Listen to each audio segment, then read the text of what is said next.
Radio Samoa. Ia pepese, tatsone, famano mafa'afetai, lele ino lele, wanalo fatele mai. Lele ino lele, wanalo fatele mai. Ua awina mai, Yesu ia mawa.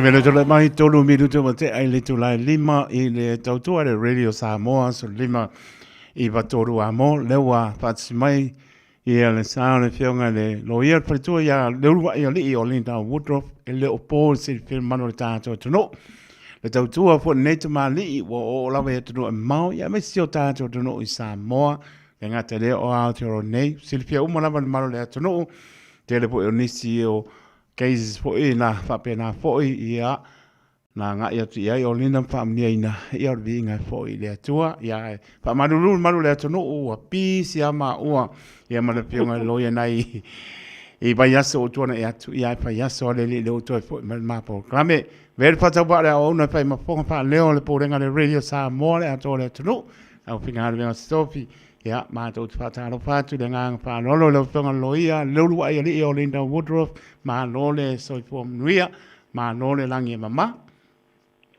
Ia, whatalo whātu lau a whionga taito, whatalo whātu fo le pa ia mal mamalu a Samoa lo whafunga mai le nei a fiafi ia, e peo na tā wele whionga taito, whamalu lua tu o whaisina, le wafo ia le i tāu te le i whailoa i lunga o le tātou le tio, o no tele lava o tuangia, e whaftai le li, rona lofa malana pui puinga, o toi whafo i mai e fo i tātou tāu te whaonga ina le nei taimi e te noa ai. Ia ma whetu wha i fo in tā leni e wā olo wā o lava tangata o te teltonu lava o tā leni mai le li e le au mai a wā na oa o te manui ai po olo wā inga. Au le manui ala o te leo i tātou pe a tātou whetu wha i u lima mga lulu e whātasi. Ia whaftai lau o whionga taito whaftai fo i po le pa ia malu o Samoa ia. Wa whaatasi mai le nei afiafi. O le tātou mata upu e whade lava i le taimi nei wai i telefo i e tūtuangia mai ai wawe fo le taimi. Ia i se whaatasinga le vai e so nei i sa whaangai e tia i lava loto ina wa whai mai se isi sa sau wa whai mai. Ia o le toe sau ninga sa o iei voice nā matua a. Ia ai te wa sau ia le se tamai taif fa mai faftai le unwa e li lo tau mo fai le ho no fo mai fa mai vai fo i luma si utina la e pese mai lava si utina matua la e no fo mai luma ia o la wa o ia le na e mo waina no fo ma wa ia wa e tele na te pai nga luenga ia ai ta tele o fe ngai mal tanga matua a la ta ti tau mo fai ai ta mai lo tau sanga ma me sa mo ia e matua i o tau mawhai lava po fea o ielo mawhai mai ta talo lava le li e fisoani mai e tu mai lo ta mawhau i ni a wala mani a whatinonga o me tau na pai ia e fo ina o te savali e se atu la o folisi tu a la fo se ta mai ta sa mo fai mai o faftai o Elena mawai fo ile no fo mawasi uso la bo mafai ona no fo New Zealand e malana fa now pangale e ala na ota o e vi ele tua a wai le oni tupe le oni fo tu si ai longa polea ai fa tai le tu le nei fa manuianga ia manei me ta te tau mawhai ai e le fa pe sila mai le li e mawhai mea malava e tau mawhai le ai o le tele lava o me nei ia mai se lava le fia lo ta ita tangata tau va a peata wo mai mata va ai atu pela le tina matua sa ai I le sa to sa ningal na o lai e a fo I pese mai lava I luma I vi ingo le tua ia mata va ai atu e fa pe e fa stai le li wo manuia sinei lo matua ia le wa no fo masiana fa na wala na fa na I New Zealand nei bole to e fo I Samoa o le ala na o le ta tal no ino ta tumta upu tau immigration le sol la wa fiunga taito ona o le tele la wa tau sanga ni e fai ele mato office o le la va tele na manuia mai ai le oni tar sanga fa pena tangata Samoa le ai o le fo ia tangata ia na tangata mat tu saina fa pe fo I mai sia tunu e o mai lava e fa sino mai lava e tangata ese na o mai le ai lava me le tavo na o faia ele aveina tu ele fa pe na ni tu pe te faisa o lava ia vai ele mfaina le tai ma faile me le ia mo fasino ia le tula fono e ala ina le mfai ma le me na o ia o me o malava o te loa a tonu mfai on tomo fai ia na o talo sanga lo le ile ai ngai o atu ai tele lava no atu tata matua e ave atu e lato fanau ia na o talo sanga lo la ia vai e manuia nei mea e le fa pena o e manuia peta to u lima pata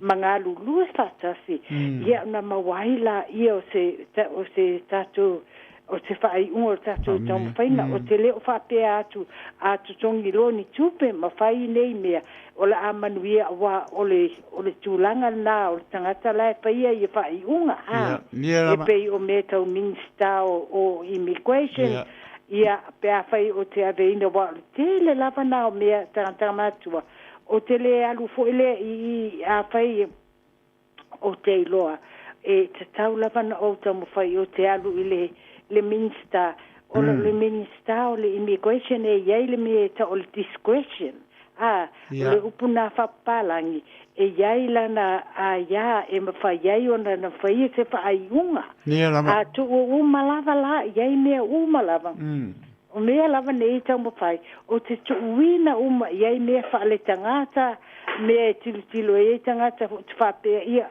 o ni tangata loto alo lofa e te tawana tilo le mea lea ia elena o ni whaalo ia elena o ni tango si I maile ia tusinga whaalo ia matu la pono me whapena le ai o te whaongaina fo le tele lava o me te tawana whaongaina o te iloa o tangata ola lai tilo ia I mawhaia whai moni lava ia o le tūlanga la nā le manuia ai ia pangala le o le tele ia susulu mai o le matu office nei vai tau o le tele lava o tangata matu tua o le tele o isi ia o vale valu spuru tau sanga o pape ia te tau lo na tu ese ia tu si ai fai mea ia te o tupu mai spala vela i se tangata matu lea ia o le tuaina o ngā yoita te tau mawhai ia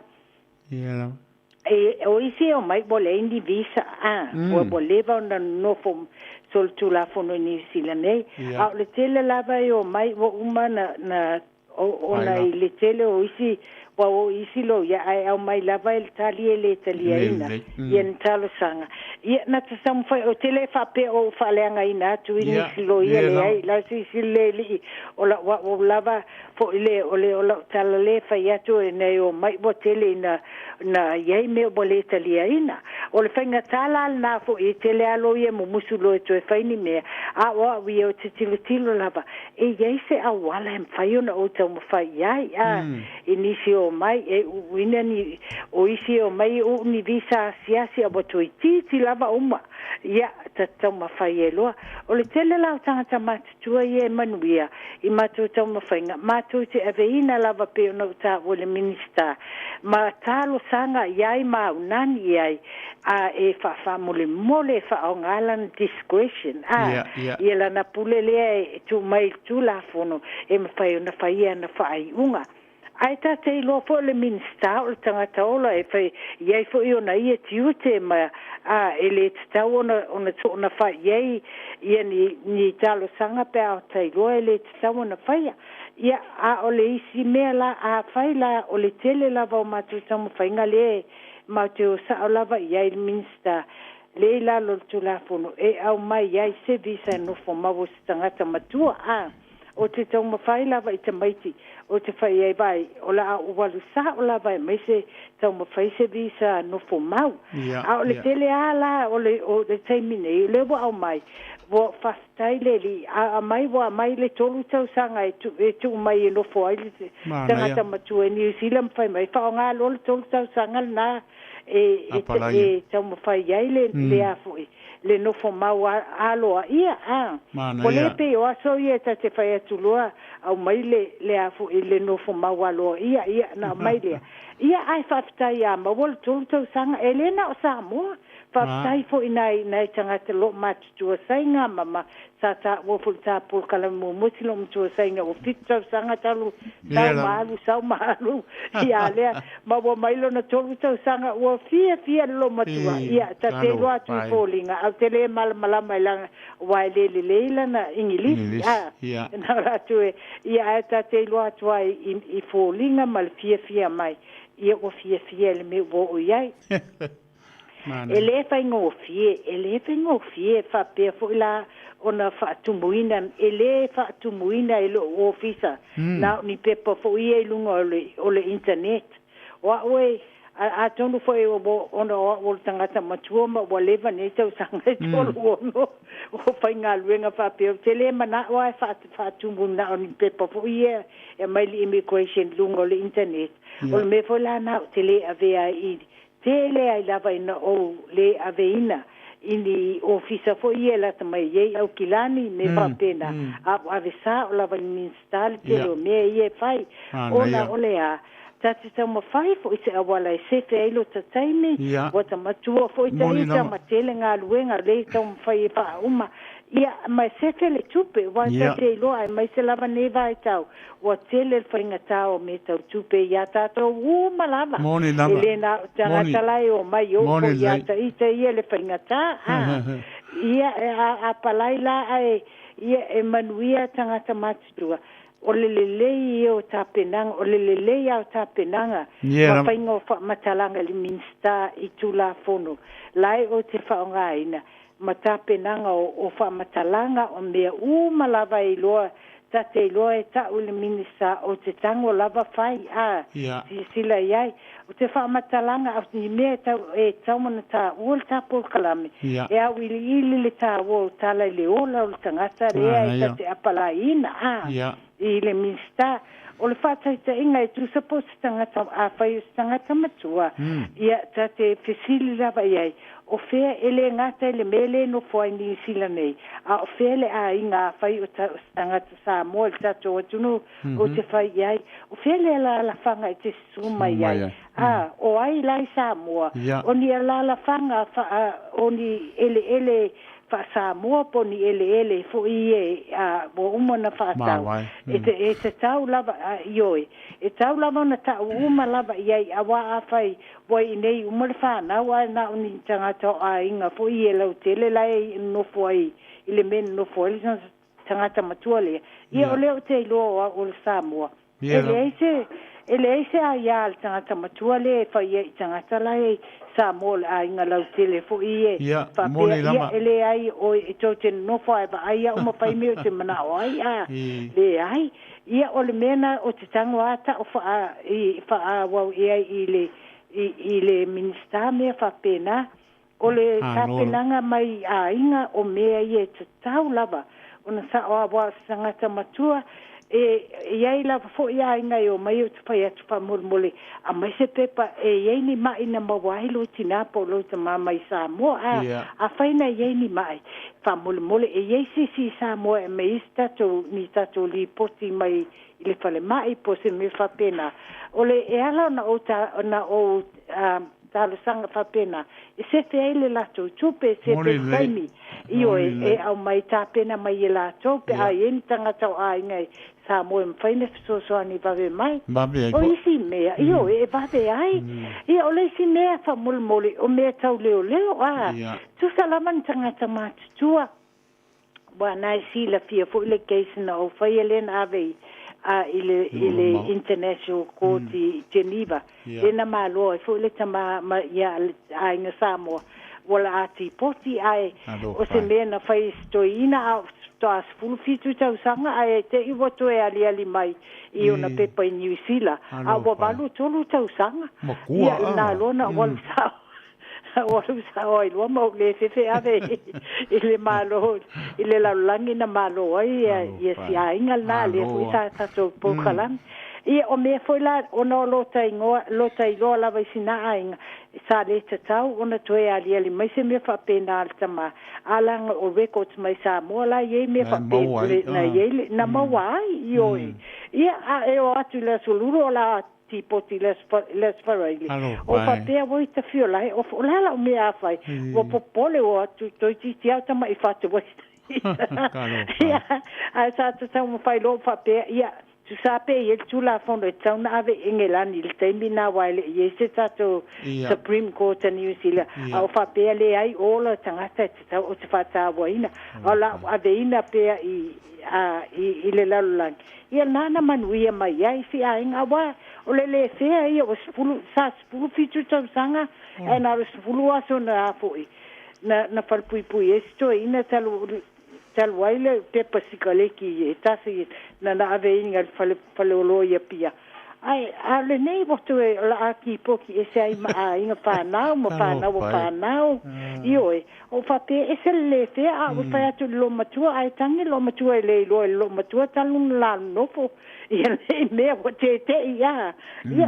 o me la na tawa yanta to vai ai o to ta o namta upu ona e ta ua telele loa o records like to tono me manchester e to fa nga lava ele immigration matangata fo I o la e faile la to nga luenga o la fo e tilo la to me la tu sila lo ia ai le fa nga ina fo le tilo yo la tangata o la tata e me se lava tangata matua ia ona e vale fo le tata o le me lava le tata sanga ina pa molmoli Samoa tusi lalo mea uma ele yo mai va ia o pe o mai o selo ia le lava le tusi uma lalo tato matau le foi le ngana petania tusi fa Samoa o mai ia o ia ia o te fia la fa Samoa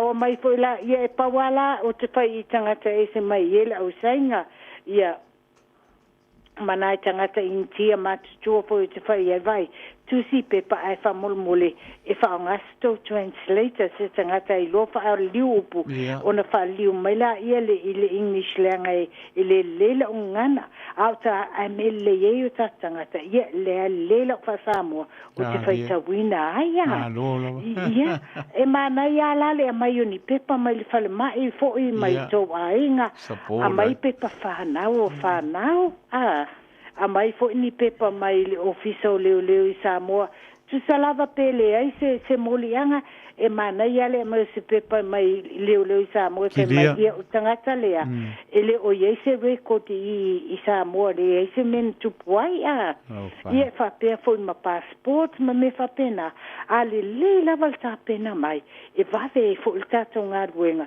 mai te le ava noa e ma fa ai ona ia lo ta fa moe ma ta fa nga ina mea ye tu si mai o to e te fa matala ina au ili ai ele ngata tu la fono New Zealand o le tele lava o te fa nga ina tu la fono lo langi ia international laws ia international conventions po me fo ina tal no ina ai New Zealand ma mali le New Zealand la te fa nga ina ma sai ni lima ele ma lo New Zealand mo tangata mo le pui ina o tangata o isi atu no ia o international law na te whaanga ina le tele lava ina manuia mai ai ia tatou mea ele ai la ele o seisi a wala e ala i ona o sa o te sa ua ele o ni me whaingo fie ona sa ilia ai a toa mai ma fisoso ni mai pena o ta ua o lo wa lava fa ai a tatou u lima fatasi pe fo ia o whaingo ta por kalame ia taito nei lava tate u lima fatasi ma ta ai lava me o tele o mana mai pe o te fesile lava le afionga taito ai o tai ni por kalame ia e te so ani mai fo lava la na afionga fatetai ia e fo fa fia loto lava fo le nga lulu e fatas fate ia maua uma mai lan tusi uma mai lalo a mai uma tatu pe pai leo mai ile taimi mua ia na tafai atu lea ia wale lei ola o tama fai loe tu itu tonu e iei tu pe fai ai awa manatua ia e mea uma lava ile ofisa o tangata fai ngā ruenga lo ofisa itu tonu ia o mea o whao ngā ina o pepa o mea uma e whao ngā e itu tongi uma mea uma ai o le winga o lautala a te le tau sauninga a mai e tusi lalo uma mea uma a mai e tatou pepa a mai le whaasolonga mai o le ola o le neitina a whaifo i o wale so i fual tamao la ainga po le tamale o mai o le tina o maliu tu mai a mai pepa o le toe sauninga o mātua me whapea a lava tau tā penanga e vave fo ila mata opu mai te le sefe le taimi sefe tupe aluai mai te le lava le ava no e whaamatala au ili ai si o tangata whatau wa ili fionga ia le minista ni la sanga o te whaonga ina e ave ai so mai uma whamatalanga tusia ni mata mai manatua ni pepa ni pepa whanau, passport, pepa le fale o no fuai New Zealand nei o le isi mena e tāua o le tau mai po o aila no fuai ia no fuai le matua i New Zealand nei o le fale o aila no fuai o aila e tutonia ia mea e o lai i nei mea ai me whapena ia mani pepa mai ofisa leo pe na ta ua ia na o ta wa tula ia tupele e alu ta to te mi fai na ta a me o mala vai fai ofisa poleale deposit pole tupe tongi la a manuela mata upuele i umanga whaanga inga tupe pole lima sene pole lima spulta la po e fia e to e whaafu i ale me la toe ma fai le pili a to e whaanga e whamatala ai me walu e tupe mani pili fo i ale malo e tutongi pe ai ni pili tongi ile amatanga o me whapea ni pili fo e tongi whafo ile malo ia o tapenanga lana le te au nani e tuai lava le so o te fia e tau mawhai wha umani la asanga mo tangata mātutua lava ai maisel taimi nei ona e le ngātia o ta matua poita i te waleta tilo e a tonu o lata maisi taimi wha muta ai a tanga luenga ai se i o ta malolo ma wha ngalo te taimi mo mata a te whanau ma whanau o whanau wa i te telefo i kwa en children ia wa la mātutua ele o lava le taimi whaonga e mō lato. Ia o le taimi nei, e mawhai o na whai, pe a lava tau tā penanga mai, ma tātou ngā lua whātasi, lima whātasi, o le upu pālangi au te tawai tangata, e leo ni Samoa. This is teamwork. O le ngā lua whātasi o tau māu. ia e mawai le bave o se tali mai ma lai titi tai me arwai lai titi matupe arwai ia mai ai fo i male afu e ai male tulanga i te le o le tele o me ia tapenga mai le ia ainga mo o te mo fai lo fa o nga ma lu ai le tai me fai ai o le tele ana le manuia a tu sa le tu sa iva 15% o mea nei ma te whaia tangata mātua nei e manuia lava. E peo nau ta ue le nau sa moa o le manuia fo i ma tangata ese ia o mai. Ia o statu talanoanga le mo le fefi ua vave fo i le taimi taito pe iese fisili e lawa fionga fie fisili mai.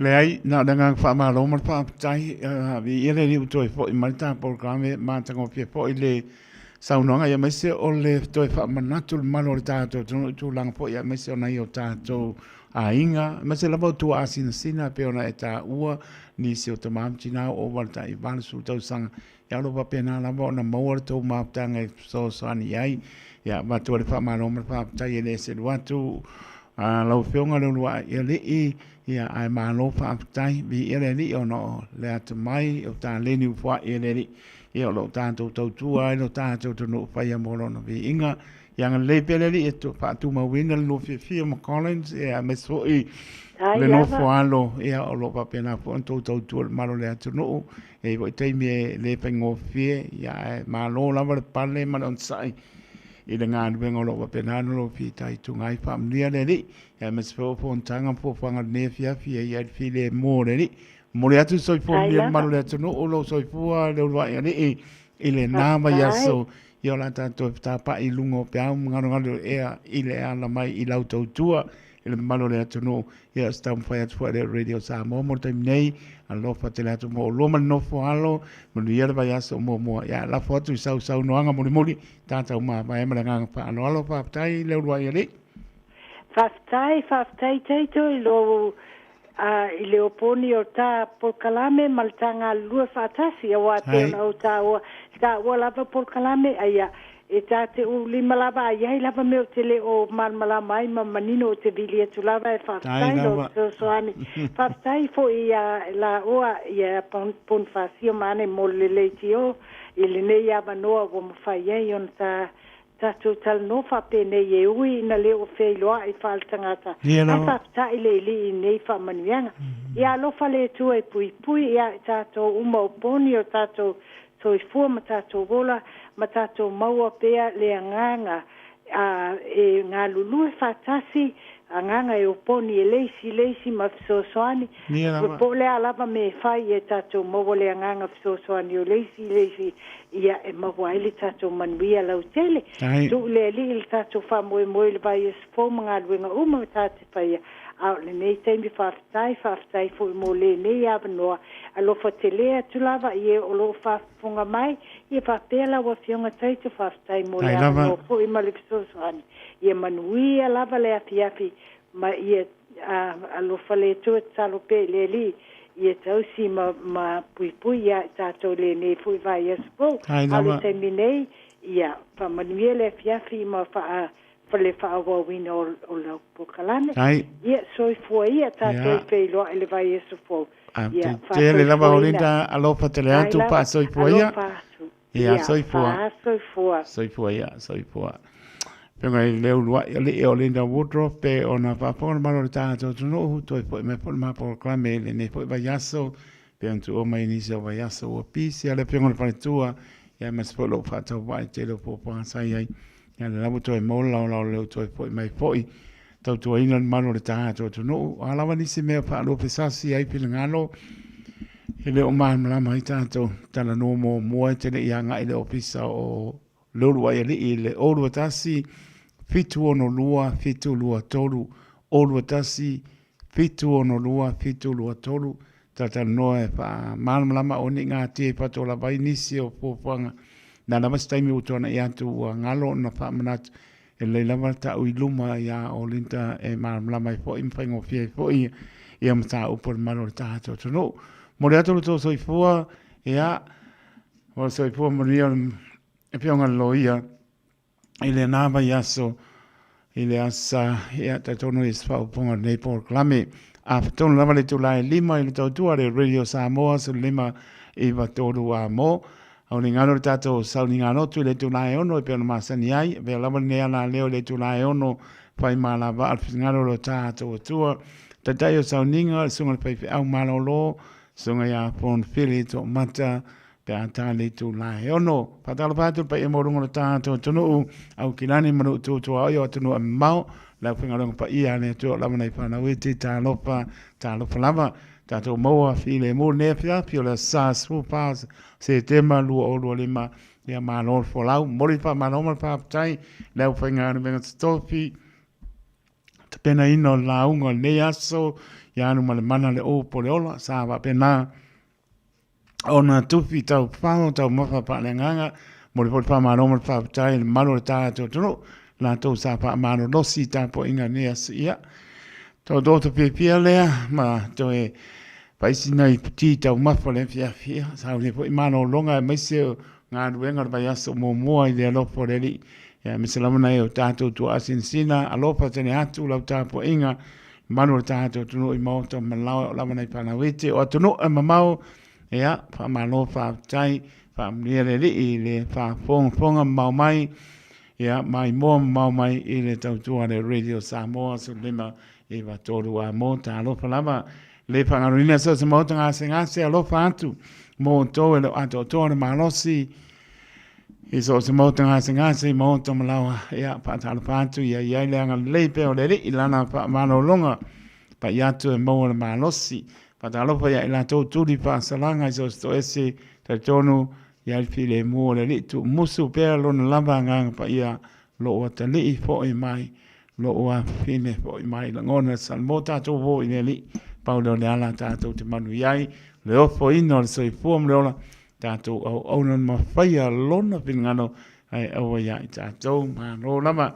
patalmatu paitua ia bai ia malestunga ia kalamba mali no foalo i papatoe toe papatai kalamba mali patoe a bai no falo tonu maua se a sa pia e a churu a inga ia mesola tol tato to no a sina leo si ona tu a tina ia lo sania ia mano lama pa tai pani sina le ia mano leva mai la to lava lo maputa mai lungo le apio folinga ia lungo le YouTube channel alofa tele atu manuia po le piapi la to dungo le wala o wale whaunga ina telefoni saunga le mu pao te moto malawa vi ia le ni ta ora lo le mo le pasia mo ni tatou te le o mauti noa po ai o mai tam tau o mai langa bane ia le lava tuli ta sa o lan me mata ia pangarea o mai atangata le tau puleo mai tam tau langa bane ia o le na ia le lava le alu le mu e le ato se minute ia na silisila tam tau nga bane ia anga i moto mlawa sa le mu tau fo lo tanga i malama i tātou whaahilo tū la whono, lei ase si lunga tū la whono, sango le moe fhoi, ia emes fhoi, ia o le sepe fo le se leni la tō, ia wātau singa o tamaiti, ia ai maisi o tono nei o tātou ainga, ai whaamria le li, maro le atunu malau pāsaunga nefi afi, niso e kāne sia pātaunu ina la tō, sauninga nefi afi, ia whaamria le atua.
Le video le mai le wa to tasi le menu te ona ta le o le tu lai ono i le tautua de Radio Samoa so lima i batoro a mo le wa ta pe mai le songa pai au mano do ya fon fili to mata tai ta yo tato sauninga le ne fiafi smai la pa ponga Samoa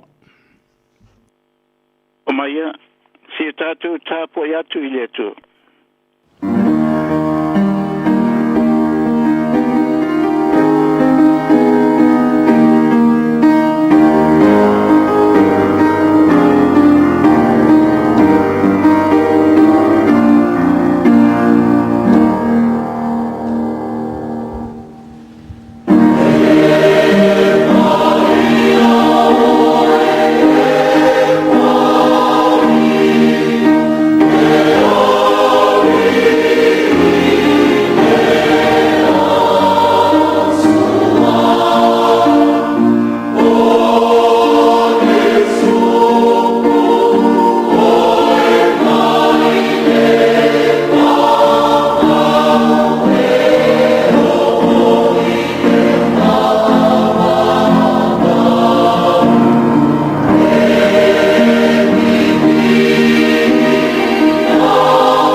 tanga e moni lava o ia lo papa ma lo fa o tanga o lo olo ma o lunga e le fa ante tina o le tuai lo tu lava oi o tera sa ilia tui o fiinu lo wanganga ia tui o mutuana na watu ia tui ile nuna mati ile lo ai ele ai ni vai si o tatu te talo ala tala tama ia le li la o fio ala le wanga pa ia au pun no watu la fa na ile nei tu la fiafi si o mato fa si fo atu le vinga le fa tai la o fio ala le nei tapo inga le tu al tama ngona lo mato vai vai ngona foi le ma fai e mato se metasi pe no ma lo fatasi mai le o mato bala o trai le li fio I foi ate mato tau toro ina na mato tapo inga ni la ngona I mato le nganga vi ma le nganga faftai le nganga mato te watu ai le vi inga ila o fio le nganga ma famaoni datu swa fo Yesu o mato talo tweni amen si o tato wharongo longo I feita wina le fiong pa I ale tua se upu teita ina yei tatou le nei tu la fiafi wal tatu tapo inga masaning lo mo mai le ile mo mo peteru lom tau pe lua al fai po iva ma se fulu o fifilia lea tatu te mandu natu fatasi ai le nei foi tu la fiafi tu si mo a peteru lom tau pe lua alon fai po iva fangata mai fai po se fulu fa funga mai o te fai te wina au to o tupulanga o fifilia o to o tupu mo si taulanga o le nu pa ia ma le nu na fata wina mai ele atua ina ia o to ta watu ana ngā luenga le le na vala au ia te o to na ile po luli e o ilo na lava malama e matua o foi pe na le fai manu ana mua a ona po nei o fai ai manu o le tua pe na le lo fai na au le nei wa lo fai na lava ia fa mani te mai le tua il tato fa longo o fai te wina na fingo pa ia te pe le tua tu tas pa ia te male al ma le nganga pa ia I lona lava vi inga tu mau e whaavau lava amene si o tātou ifo matatalo o mātou ta mā o ele langi o le tua si ese la o fio le tupu ma le li o li le tua e pule au le langi ato ma le langi o te funga ma mata I sau o mea uma lava o le fōwhanga le fo se me o fai la o fio o mātou mōri mawina le mātou o fio ngā luenga o lo tutu mau na e fai le amatanga e mai se fo le tangata na e fai ai lo fatusa e fai mapale li o ngā luenga man le o whao ngā ina lo mātou ola I le neila lang si fai e tuai te mātou ona tuai la o fio le di e ala ia mātou tau langa o vi inga mal whaftai a wā o mei e te whina ngalo iai e o mea le ola nei o mea le tino a le nganga o le tangata e tui nātu I lau fio le nganga o fia mwhātu mulia I leo li oli ia u pāmanianga ma me tele o whaia mo I mātou ma wane ava noa le tua le tamā mātou te tāpua I atuai I lau fio le nei tu la fiafi whaftai mo le nei ala leo ona ava noa e mawhai ai ona maua e mātou uma o mawhai ona ngona ina nei tapo inga nei fiafi se tu fatasi ai fina ngalo mo mātou loto e watu ai le nganga I priefia I lau fio I mea uma o mātou mo a mai se o whamanianga le tua o lo mātou sapi nei o ili lingi mai whaua I a te mātou le taimi ma le taimi a mai se fo I lau leo leonga ma lau puipuinga malu ngona I mātou le file mua lau fio le tua le tamā I lava na mātou la ngona ina I le whaingo fie le nei o langa o mātou iai tu mui fita ma whainga tā I la matia pere so I fua ma le ola le tua le tamā wafo I ngā ruenga matiu te whaamata whaingo fie I lava la matia o le ola pitai mātou te whaftai a pere lau fio wa uma na e fola ia te mātou Fai mātou te tutu mauri maftanga ma lau fio le li. Ve mātou ma whanau o lau fio whaatasi ma kiriso. E te le tu ua, te le tu lafo ina lava I mātou. I lava na te le taimi I mātou te mawhatia ma tinga ainai. Ai, ia whai lava Jesu kiriso ma whātua tuanga o mātou tangata. Ina I whai mātou ma la au e ma whai o te tō I tawhatawhane le vai. So solo atu a I tawhatawhane le vai tafi. I le rangona le vela le la. Ai whapenao na lau o la pia. Tusa ma lau fina ngalo I nei lau nai. I nei mumu pia le la mepa. Le rofatu no lau fio. I soifua ma leo lau au no lau whanau te tono le nei soifuang. I nei matu lo taimi mafti ai. Taimi e la talata mai e lau fio e te matu. Taimi whanau no ai. Taimi e te whamafana whana ma whawhiwhi ai o matu lotu. Whaftai lo mātou ta mā. E nei fwoi tu la fiafi ma lo rofa ia te mātou. Le ua mau maali atu le māmalama sa ta ape atu ai lau whanau. E alai tapo inga ma sau ninga. Tonu whalsa ke siano sa whengai ai mai mātou. Sa whapeo na whalongo nai le tua le upu mai lau fio e whamalasi au. Soaswani ai ia nganga o lau whanau. A whapeo na turi matai atu lau fio I lau whina ngalo mo I mātou. Wa fo I sāwalinga o le nei vai aso ma le nā vai aso ma le anga I lumo o le soifuanga au auna. Whaftai tele le tua. Ngona ai le leo fia ona sauninga matapo inga I vivi inga. Ai mai se fo le mila tino whatasi o lau whanau whātua. O mau ai le fia e tangata uma I le mautinoa le lie. O lo mātou whaia mea uma e tusa ma lo whina ngalo. Whaftai mo le nā vai aso o tōna iatu. Ta penga fi au mga luenga tiu te matofi tangata nāti ai. E mai se fo ina ia mātou whanau sa whengai maa o onga. Ta po inga malu fo ia mātou keusiano. Te tono laua ma mauta. Le tua le tamā. Mātou te mori atu te whaftai. I le whaingo fie le tua. Ai mātou te whaftai lau fio sa whaingo fie me uma. Ona sa mafuta mai lau fio ia te mātou. Manu iai la mātou fo launga. Au lia mai le nei tu la. Afi. e lava e taitonu le tu te ma o le mato umo la ngona le fia ona nisi foi o mato uso atangata fa peona tengai la tu ma maftianga ona o pelenga I maftanga o tala talu maloti e pitai mato tele solo mulia di faftai e peo la ufio le li o mato loa le tu o fatu tuanga ke siano e le ngata nei a le ola e fava le mato te faftai ai le tua le mod ma wola lea e mato e fai ma malsianga e au me taimi fai ngata mai faftai te lo tu la fo ina I la tu o lo fengai ma pupu ngam fai ngata te tono fai mai a ingam so se mea lo fa peona fata tuai la ufio la tu maftianga te malo fai o le tua pa malo lo le tua tali mana mato te mana mia la so soani so staimi so se tuasu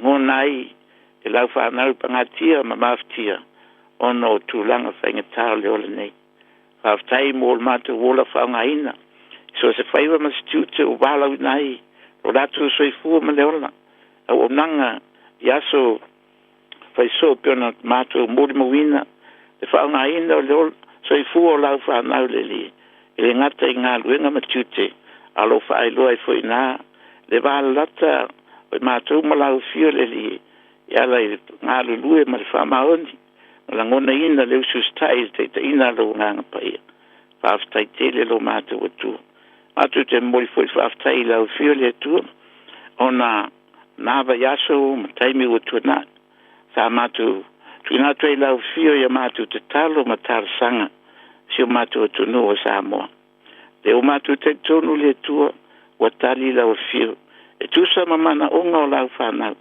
ina e tofi se malo e tu sa malo finangalo yo e leo langona ia to telo e mato ai peta e mato te lio la se me te finangalo ai mal tali te mai mato avele yuta le nganga fia mal vi la fio ono mato te tonu wa mai al file mu se mato tonu sa unia tu naba yaso mo fato toina malo wa fifilia moriatu faftai foi monia tonu o mato mawai faftai mo la fai talo uma ile la langi o talo sia ia tonu o mato no fo mawai mai se mato tu no pelio samo faftai le tu o tama mato tu na tu pele vi inga faftai mal famanu ona o lo fa le mavai mo mato felava me yaile le kelsiano e la ngona lava la nganga vivi ia te mai te wina le tu lo fa ta muli muli so se me mato te fai o tali te mai e fa fi la yo mato loto au mato yele nei la langi mato fa tai te le tu ono le lo fo la fiala Yesu Kristo malona ngale na fio mai ai mo fo ina mai o ia lava e maliu I lungo le sato ono e mato le fa na un sala le tuo mato te tonu le se tonu le sa to le mafai fo tangata na sula ina pe fa pe te tongi ina lo fo tele na wa ai ta via sa mato fa tai ela tu fai mato tau langa I le taimi ma le taimi ono lo fo e ala Yesu Kristo fa tai tele le tu le tama I lo tali mai o mato manao de o mato tiwe nei fa manu yanga mato fa tai fo nga ruenga lo ngang pa ia o lo fa manatu pe te mato nga ruenga le me uma pa pe na sa ni ke viso mo I mato ya o onga ya mai se fo va venga ma me na ia fa ilo mato fa tau ia fing pa ia ma o nai mato fa mal si au ia te mato ina ia mato lo le tu tama o la o fio Yesu ele liu la bo na nafi ma le so o la va fa va a me uma na tupu na te sanga pai foi tupu nei te sanga yo mato volang mamuli pa fai mato tu mau mo fa tu o la volo so foi te tonu ya te mato te talo fa tu ese tuai mo fa maulalo le tu te lo meu mato vai mang salai o le wai le tato va mato tangata o le tonu o le tusa ma mato o mato vala wina o se le fia le tu o mato le fa maoni yo mato tuti mato te vai o mato le mau le nganga o le fa mangalo le mau foi mato le nganga le loto maulalo. Ma le manatu o sili nisi a te mātou.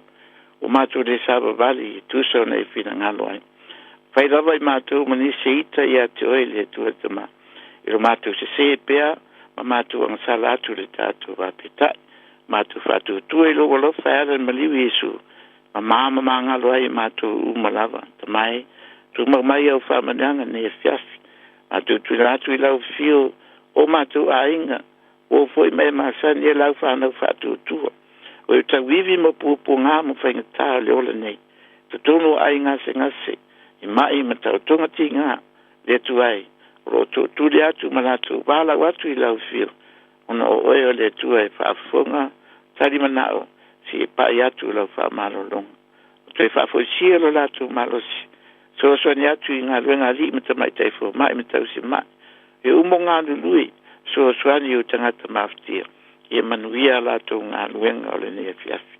So swani fo i e o whanau no, wha mai se wha mawha whangaina i lātou. O mai, matu te tano, whangia ne tunu o mātou o mawai. Ia iei le while mu o lau fio le tua le te mā. Aua ni misa, fe vai vai inga. A mau lava le while ma le te apolo. Pui mai nei malo umolo au mawai ma. Tāpua i mai e lau whanau. Ia iei le while mu o lau fio le tua te mā. Mātou te talo fo i ma sio mātou tunu o Samoa. Ia iei le while mu o lau fio le tua te mā. Ia vea foi tō whinga ua te tō whinai. Nei foi vai tau le malo. Tūsa malo whina ngalo le lie. Ia whai lātou le whātou tua i lau fio. Awani whai o lātou loto. Awani whai a mea lātou te mana na wai. Au le whina ngalo lau fio wā. Se manuia o se o mātou tunu. Ia maua foi sa mo le file mu i loto manganga. Ina ia tasi sa moa mo lau fio le tu. Manuia wha mo e moenga se o mātou tunu o nā vai asu. A mai se foi le anga i lumba. Po fuanga whata oto se o mātou tunu. Pui sa moa manatu Pasifika malalangi mai mala whanatu. Ta mai anga leile alo tala lei tu e whale lalangi. So swani e whalau te reina pelo wanganga. Suru atu nama Kristo ia tunu lo te olangona ina le leo fia. Tunu o lo sa tau mia lo latu sautonga ona le pule sa wanis. So swani atu le tua i latu whalau te reina lo fina ngalo. A leile ne tu la fiafi la tu sei tia i te tonu o whalipui le tua te mā. A tu talo mo latu ina ia o ngā mo latu whaasalanga. Te futa ina ilo latu wola. I leo le unga lea. Alfa moe le tua ina ia whapea na tue amataina se amatanga le lei. Ka tue taliu mai ma tue amataina i ainga. Wha moe le lei. Waso latu luma nai manuia. Manuia ne fiafi tapo inga. Mato umo whai ona mātu tapo. Ai whatasi a maisena i o mātu mātua. Mātu tua ua maua maile nei tapo inga. Anga le atu lo latu soifua. Ka atu tua malo sionisi. Mātou te whalangolango i le tua i lo walofa. Whātou atu ma maua i lātou le while mu o lau fio. Anga le fo i lau one a taito. A mai se fo i au whaingaluenga ne a fiafi la la leo. Ia lofa ma pui ma tausi i lātou. Ma waso lātou whina ngalo. A wāle ngā luenga whitai le whaingofi o ngā lulue nei. So suani i ne fiafi. Ia te mātou uma taito tasi. Ne i while mu pe a whaise malo longa. Ma moe ma malo lo te nāturo mātou wola i tāo mō. Whai mai le manuia, fo i le vi inga i atoe. Wai aso ma malu mai, fuanga ma tā penga. Ia, mua muli lau whiu manuia. Stai mi mātou whaalongolongo i lo whina ngalo whetalai mai i tamai. Te ina i mātou lo nganga pa ia. Ine e mwhai ona mātou lang. Ona mal while mu lo whetalai mai. Fo i atoe le vi inga i tele i lau whiu. Tālo lea ma lo lenga lo mātou atua. O whawhawhonga matalia mai. Ale swafa Yesu mātou wole bāla awa tuai nei. Amen.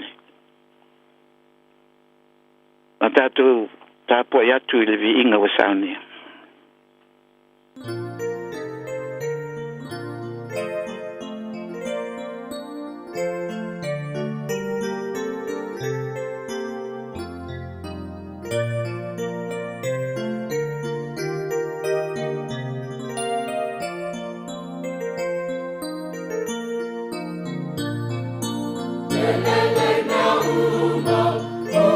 Yesu, ofata si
launga le swafa mamalu o le atua le tama. Le alo, ma le nganga pa ia. Ma le tusi sa tatu whaitawina, mo mua pe teru lang tau pe lua.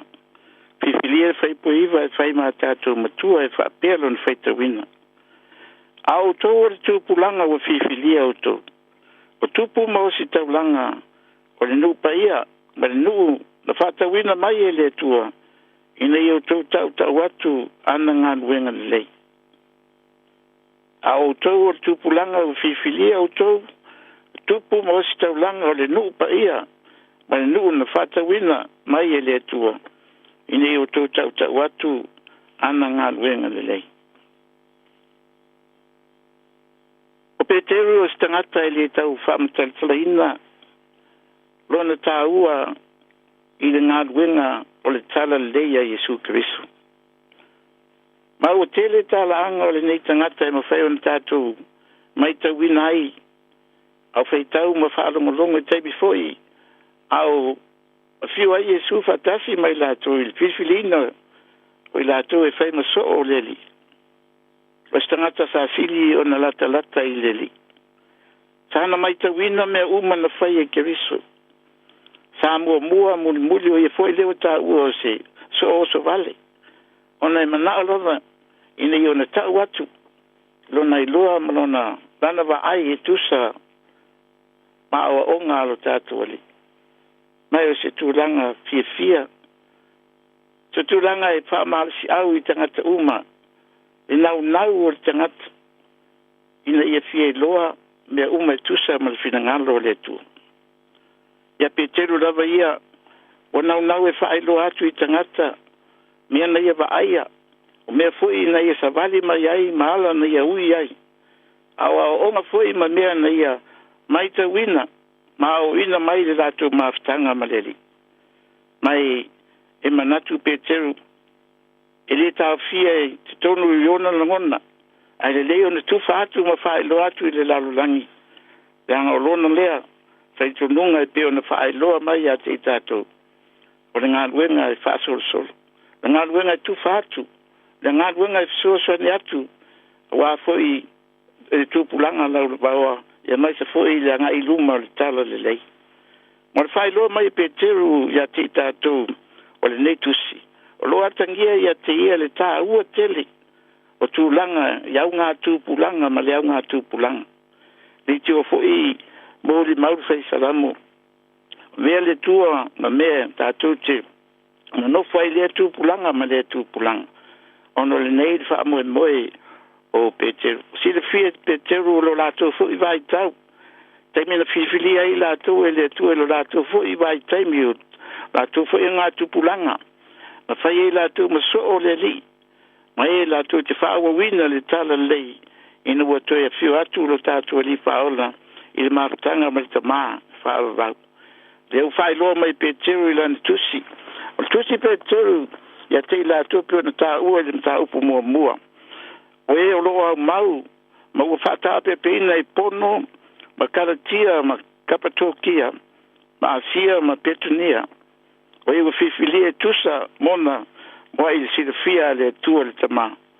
O nuu nei, o le whata ua i Peteru o tangata, o lo ta ape no solo i lea mea ma lea mea ina ia lātou i loa e iai le mafuaanga e li so ona ta ape atu fua lātou mau ma no ai e mea lo lātou no ai lo iai lo lātou whataua ina ono le nei la pio ni e tā ua i tusi wa tātou whaitau ina mai Peteru a o tōna o tō e tupulanga o whiwhilia o tō o tupu ma o si taulanga, o le nuu pa ia ma le nuu, ma whatauina mai e le atua, ina ia o tau tau atu ana ngā luenga le lei. Leo whaalongo ta ngata ro ta ape, ma nato i loa, le fina ngalo le atua pe na, ta ua fwai nei nuu, le taimi na fie fwai le ngang pa ia, ma to ia ai, ia le au so o manawa, ma ngana mai ai, inga ngana atu nuu nei, moa ina le tai tonu ai, o ina le na watu ai le sota inga o le nganga o le tua. Mo i lato ia ro ta ape, ina tu nu uma ina ma ro na nu uma le ro na no foi nei. Ma o ta ua le fa manatu e Peteru mo i lato. le tāua o lo lātou ta ape atu ai e le ona ta ape atu ono sailinga o mena nofo ai ar wha moe moe lo lātou fui au ngā tūpulanga i ni tau atu ngā luenga le lei na whai e le tua taimi a soi fu kiriso ma mori mawina i le lalolangi uma mea na whai loa e kiriso le matau tio le lofo le tua ai mai se o wawenga ta ofo e tangata mea fou le lātou vai e le vai mo mo iai se vanga nā stasi wa fio mai pe sau mai le tua i ulava na lātou te ena ma lātou le talia ina o Yesu o le alo le tua petai le lava wa fio Yesu le langi a lo fofola pea le fala o lo mai tawina pea le lalo langi o lo whamanatu pea ngā luenga al sisiliese e alo ia Yesu Keriso lea o tātou whaitau ma whaalongolongo ai ma tāua lea o Peteru o whamanatu mai Peteru lo lātou foi au ngā tūpulanga so soani mai ai i tūpulanga foi peo na tunatu ina ia lātou loa o lo lātou foi lea vai taimi mai tai tonu foi whapenal whaasoso mai e le tua i tūpulanga amuri a tātou tō mantunatu foi sāwalinga whanau o le tua mai le amatanga tātou te loa na wholafola e le tua ia apre amo le manuia mo lana whanau se taimi luma o lātou atu le nuu o whiwhilia e le tua mo e lātou petai whailot foi le tua o le iai se whanau ia apre amo e nofu sala lana whanau pe nofu polonga i se nuu e lava tātou loa au ngā tupulanga nā vai taimi i tūlanga tūlai mai o ia kopo malana whanau fitsuma le mai lātou na watu e kupito no whatau nuina o fina ngalo le tua lātou te rei loa o le fina ngalo le tua pita i muliane o lātou mai tawina o wala umana saunia le tua lātou whau ngā tupulanga fitsuma le mai lātou na watu ai whase lau tōs futau sanga nā ma wait whanau o le tua e kupito fina ngalo le tua i vai taimi o mose ma lātou whau ngā tupulanga whatau waino i lātou ia o le atu la ese ma whapena na whatau nuu le fina ngalo le tua e anga i tu loa i le nuu po le tofi o whiwhilia le tua pe o na wālau ai ma forfolatu i apre amo tātou loa fwoi nāwai tau e leo tustu si o lātou ingo uma ai mo sila fia i lātou uma tūlai ese mai e kupito sāwalia fwoi le ala i le vau i lava telo i lātou mau soifua i le vau ono le lātou le sustai ma le whaalongo i le tua o le ana le sawa i lātou i le tofi i peo na whiwhilia au lātou whanau e lua se fulu tausanga i lalo bifo lātou na whawina le painga malanga i kanana fatasi ai ma Yosua ma Kalepo la ua na tutu atu mo le tua ma o yetu langa uma tātou te mawhau whawai i whaunga ina le tua lea ngā tupulanga ma lea ngā tupulanga si o tātou vai fwoi na o le ai ni le iai ni tupu sa iai na vai tau i a whamasino se o mai fwoi i ngā tupu ma o mai lava ia Yesu Keriso tūlanga wa pena tātou te iloa ai le meo lo tau mawhai i a Peteru e tau atu e tau mai fwoi mo i tātou i le nei vai tau lo tātou whatau wa ina o tātou fwoi au ngā tūpulanga a wao leo tua le tātou launga tā ua i lumo le tua taimi o le tangata tā ua i lumo le tua taimi o le tangata tātou i loa tele taimi i tātou te manatu ai ua whaangaruina e le tua i tātou taimi i tātou te pangati ai o mawhati ai te fwoi taimi i tātou te talo i le tua ma ala au i le tua a tātou te leo maua le tali i tātou te manao mia manatu leo tātou ua tūrafo ina i le tua i tātou petai o whamanatu o la apostolo o Peteru o tau mai e le ngata ina tau atu i nuu ia peo na taua a fe au foi nā mo i tātou o mwhai on tātou tāpua i whatasi le nei tūra fiasi o i tātou o tupulanga o whiwhilia i tātou o tupu mo si taulanga o le nupa ia ma le nuu na whatauina mai e le tua ina ia tātou tau watu wana ngā luenga le lei o le mele o lo tāua mai tere ngā luenga le lei o whai e le tua i sawalinga o le a lau whatu o tua ai mai se fo i lau keusiano petai o lo o nā tia lava i whatu arawai tele na le mwhai o na maonga i fo i lunga le tele o ngā luenga o whatino ina ono lea o lo lato le whātāuaina lo lato wala wina yo lato fui tupulanga e tau watu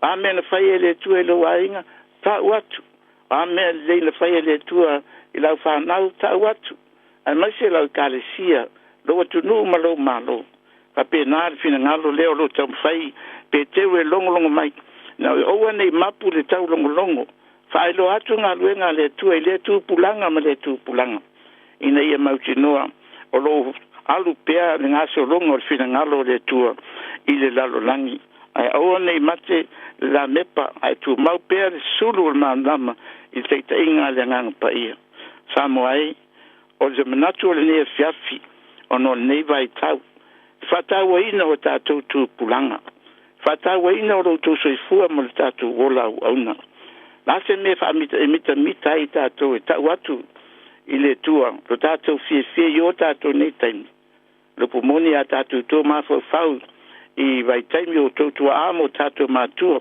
e o whai langi le fōlanga lo tātou fo i au ngā tūpulanga o e na tātou sa ili malo tātou sa ili ina sa o le tonga o sa moa e sa o loto mai sa moa mai atunu sa whai e sa moa ma koloni ma tūlanga e pule ma le malosi sa nau ngā tūpulanga o tātou mātua o mawai ina i whai lātou lo lātou au ngā tūpulanga ma venga mo i tātou ina i sa ili ile sa o tonga mo i tātou ma e te tonu leo tātou sa o loto ai tātou loa sa ili le totum sa whaunu ua le tō telo i lātou ono le manatu lava mo nei vai tau o le soifuanga mātai au i tūpulanga whai mai talo whai i lava i le whaingo fia ala sa lātou i e lātou vai taimi a lewa tino mai leo langona i wheta lainga ma saunoanga la ture toa mai lātou uma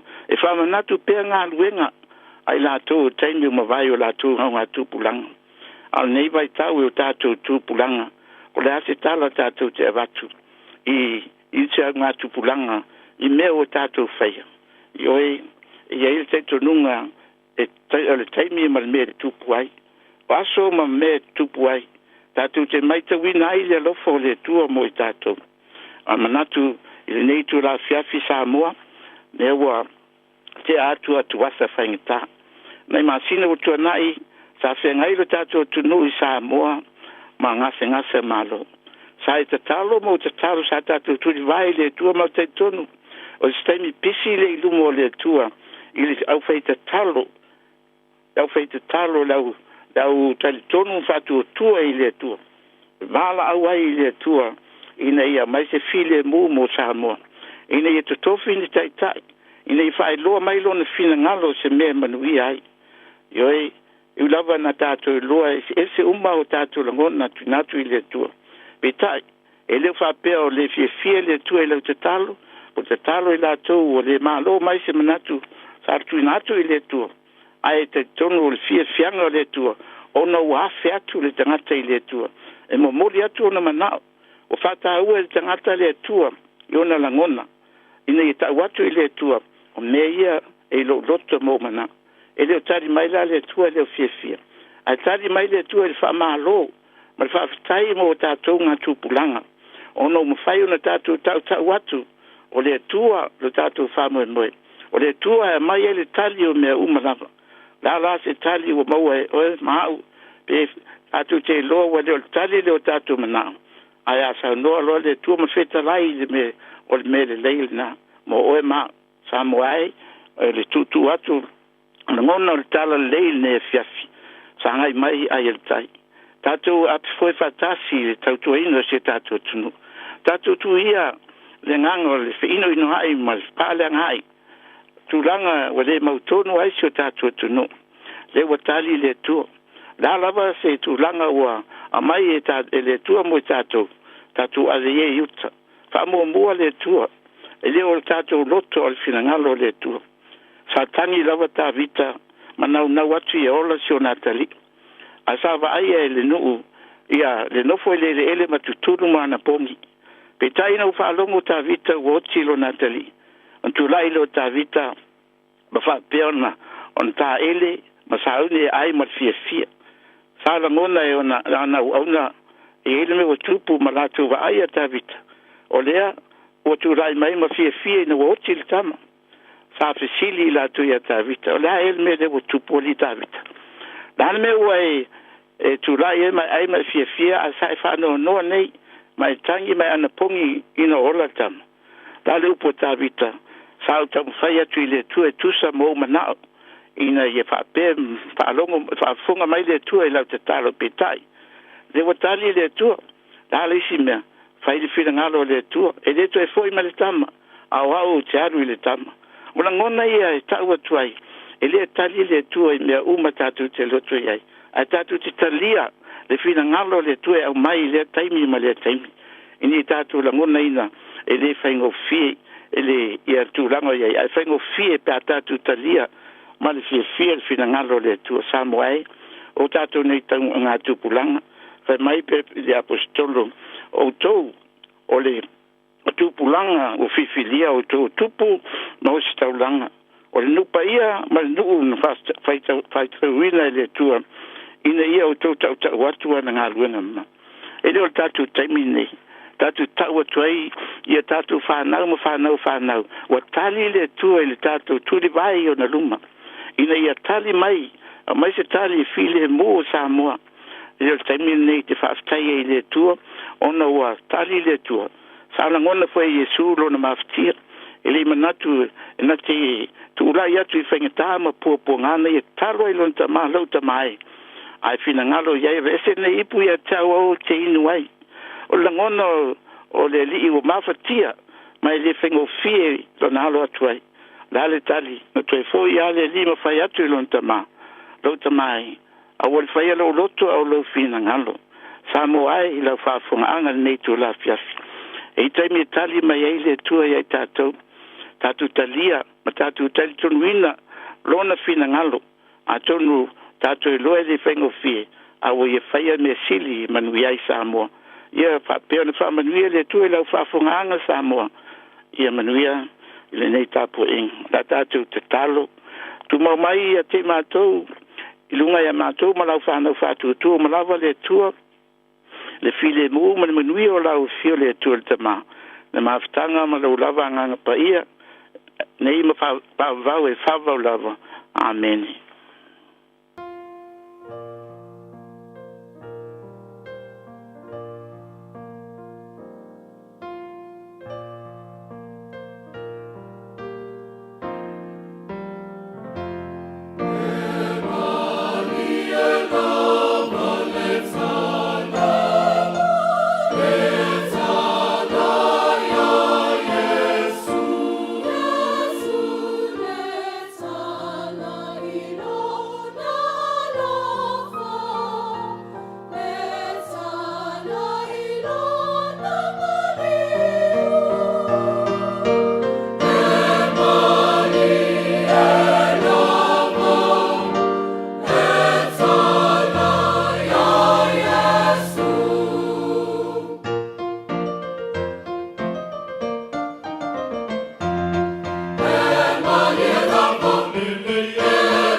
E Maria lama le tana se po mani le kani sia papa tonga ke sana Amerika Samoa ma le pianga o whanga i tua Amerika Samoa.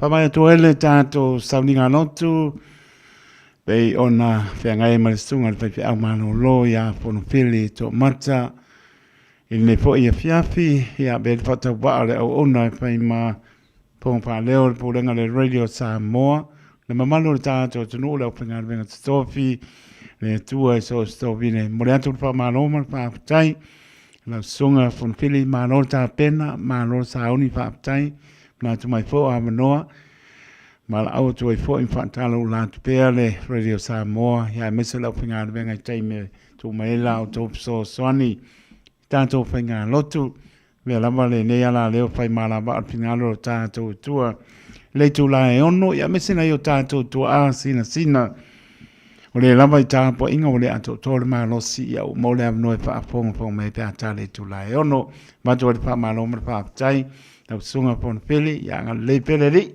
i mo pele lo maa losi tino wha sili ina i le nganga ma le patue ato tolua no whalo ia wa lama le mala uina o le li so se ala e wha o ngai nai tō vine no wha pe nao na ngā lue ai ma luia tele maa no longa nei po ia ia po inga venga pai o le nava ia so moa.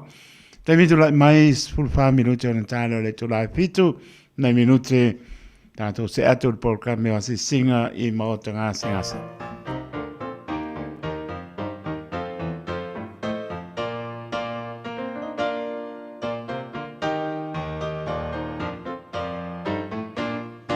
Ia tato whamalosi whasanga ia Yesu.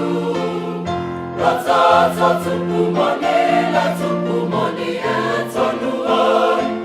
Tato tupu moni e tonu ai. Tonu ai tato o lana fi o mase i tosi e iai. Ua whape mai o lana. Fela tano i ua ia te au. Te pule pule aua. Ia te au.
Yesu e o loa lofa mai e kane se me tisi mai Grelin me poi mai ngale piafi o le sa i na ua tulai mani tatou taimi lua me rute o na tahana le tulai fitu i le tautua le Radio Samoa su lema e matoro a mo to e patalofa tu ai le tautua le Radio Samoa malo le tātou tuno i mo to malawa pe lavo maputa mai ai au kilane malo tutua oi o atuno o e mamao Papenan fatalo patuai le Radio Samoa ma lor folau ia me so tampo inga i le atua ine so batu pa ma lom pa tai le fengo fie tai mi le o ma lo da sa ma ne ma no longa oi mai fe au nga venga na tanton lava o le tanto pa ma losi tanto te mo ai pe le fie ya mai so le lofa pe o le tua le fa tua o ia ya i tato o manava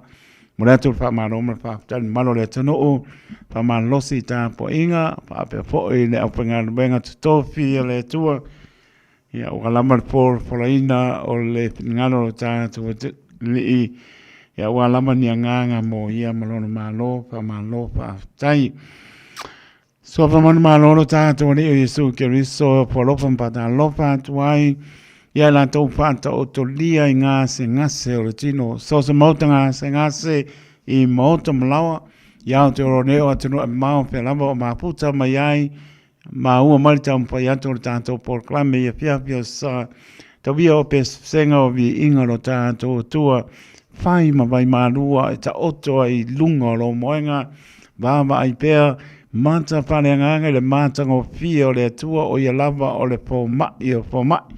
O lo wapenao tangi atu wala au atu iai whamaoni lo nā lofa hao lo whātua tua e te mano lo ai.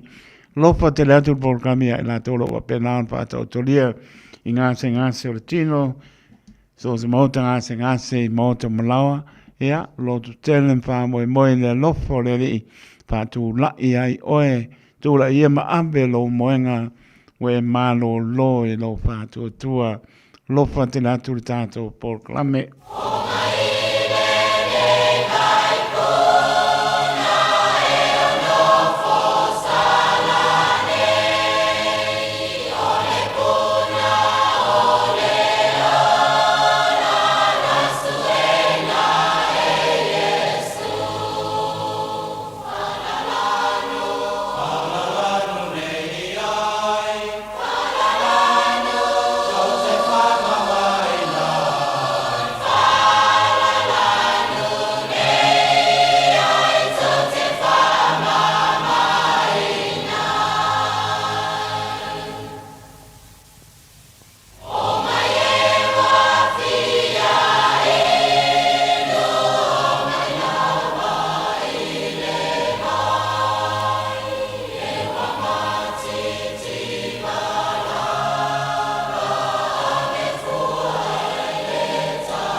No one love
le tangata e fai ngofie pe afatua tua ilo sua fa ole tu inatu mea umauche popole ai loa tua uia lo famama natu mai mea uma e fai ngata Imanatu ole tangata e fai ngofie pe afatua tua ilo sua fa ole tu inatu mea uma te popole ai olo atua waia lo famama natu ai Atua, ole atua, vai na venga. E malalo ai e ua mafatia I a venga. E avela au la le fatu tua I lo sua fa. Olo atua, ole atua, vai na venga. Atua, ole atua, vai va venga. E malolo ai e ua mafatia I a venga. E avela au male fatu tua I lo sua fa. Olo atua, ole atua, vai va venga. Atua, ole atua, vai va venga.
Afia mai ali I fo mai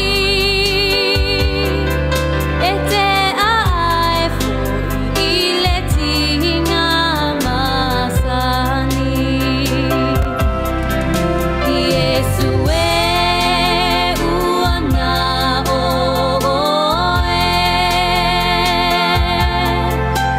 lo unei to e fa amoe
Yesu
Le ni e tau si mai si pong mani le anga papaya onga me si o tātou tu no sa moa whamai atu ai le tātou proklame hoa si singa I mo tanga se ngase I anga lelele lana whamano longa pa iatu pa iane pa ifo I ante o tolo pa tau tulia I so se mo tanga se ngase I mo tamalawa iau te ronei ma tuno e mau iai le alofa malanga leo tātou atua mo le malosi tātou te au na mo ia malon fin ngalo mo le atu lo tō soi pole nā sā mo moa spau ponga le tātou proklame o asi singa I mautanga singase luas pulu ima mla bilute ua te ai le tu nai fitu tau tua le radio Samoa so lima I patolu a mo le piafio le sa spulu pāsi te malu o lo lima toi pata lofa tu ai le tau tua le radio Samoa so lima I patolu a mo talofa lava a lore soi fu mria Hea ta tonu o lo mria mano tātou tunu mai po tā po inga le aso le nganga pa malo e watu le proklame le tautua le radio Samoa le mano le tunu I la tau sa pa malo losi tā po inga Kalau no pai anto e te me fa vai tātou pai ngō pia na whai o lau pai unga I le sa ia wai le ia se pulatu ia choi le mai po inga o kungi leo ave o e le wha malo si o le lotu nei o lau pai tania na mai le tua so I fua mo lai taito ia tātou manatu le lofa o le li na e se upu e mwhanta sulaina ai le lofa o le atua e ngata le ngana le tangata le se Auropo se aria tau iau se mei longai tātou te o a le whana o le li tā pua I ma vi in wha manum pāptai ono me sili e saunia moroto so I fua moro tātou wola pa malor pa malosi ta po inga le aso munia le pa songa le piafi ya pa pena fo I le penga le benga stofi so stofi ne sa penga I ma le pola ina le upo le ola ya tato piafia Italia ta psa ina ilo to so I fua mo tato wola pa le nganga malo pa tai pa talo batu I le Yang te ako no ya pole mangapa le ota mar patua lenga le ota ma lola pa fa tai lo mni o lo ma tua tai map te mai mni fo e po fuanga ya mis fo e o ma no longa le fiafi no o se yuli fa tai ma lole map te mai pena fo ia evangelia ma yama tanielu ma ainga fa tai nga tai lea o pani isina leo pani Siona tua atina ya losalia ma lola va fa tai ma mai ia manvia po le fiafi mo le no talanto e tanto leina o aso so I for mano tato no tolu pitu tasi lima I tolu no mera o ninga tato email on the air at radiosamoa.co.nz Facebook page malunga le YouTube channel mo am no marau mai Umolon familia mai di inga familia yo se por malor tato no naso spupa si tema bo lo lima ya pio sane tato ma putai mira pasa un samo ne ya no sane tato nai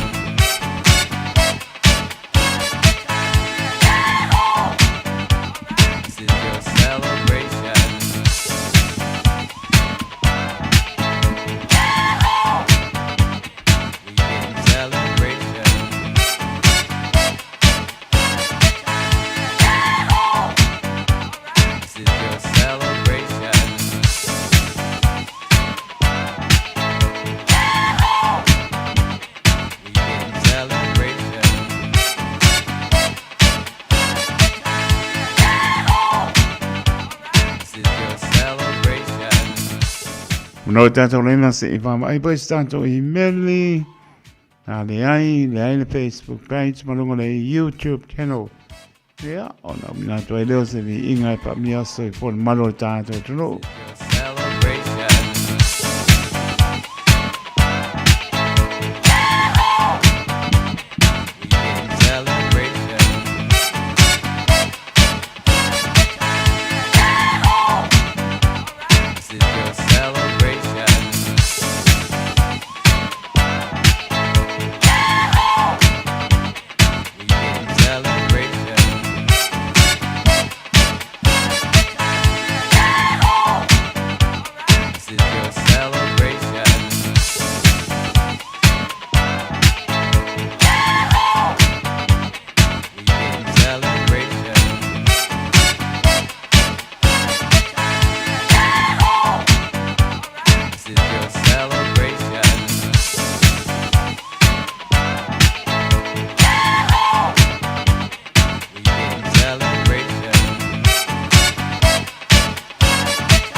Celebrate good times, come on. Let's celebrate. Yahoo! Weekend celebration.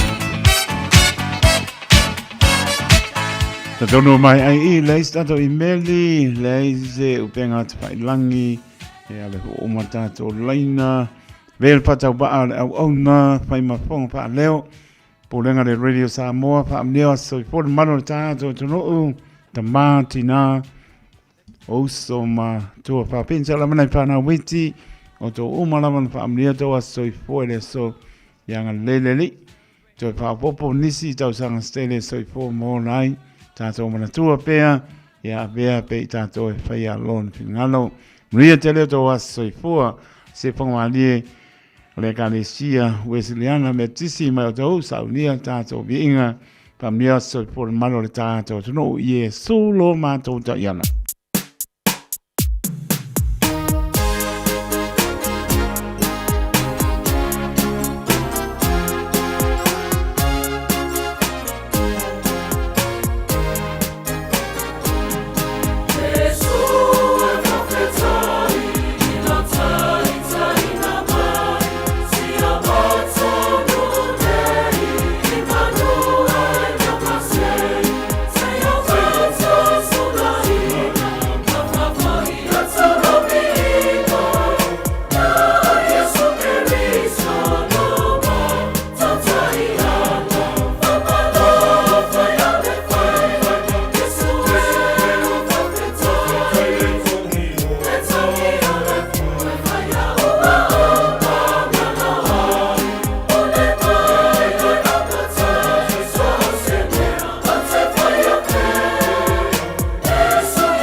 tulama se tasile tama e aleluia tia te ia tinanga noe a ia o Yesu ua mata solo fa ia tu ia te oe ia e alofa ma pui mana vea i mai ma tau i nene lalo langi whai ngata ma tau i nene lalo langi whai ngata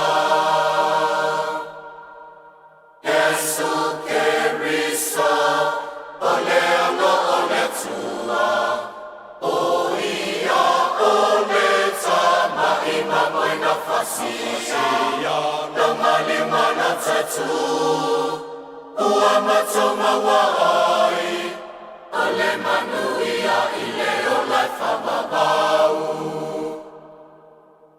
Vinanga noe pa ia o Yesu ua matou Ore, te vele tole mai lua miru te ona tā leo le tulae manu. Tautua le Radio Samoa, so lema Eva tōru a mōmana tōru o manuian manu le tā tō tunuu.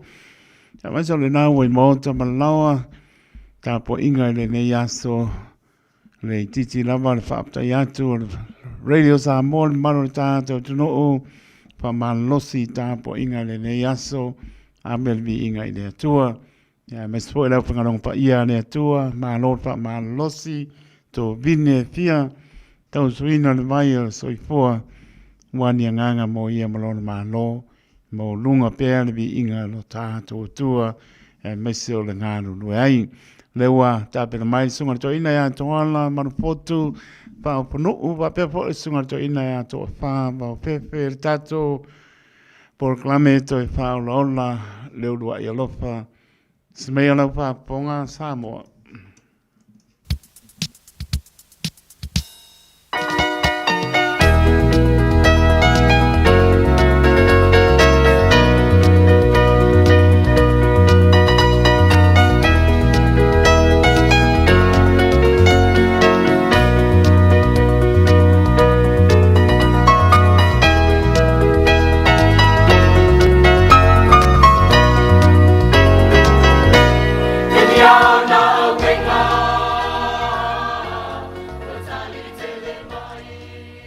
E toi whaataro whaatu Samoa, le atunu pele i le neia fiafi, ma lore soifua, ma lore whaatu atoa.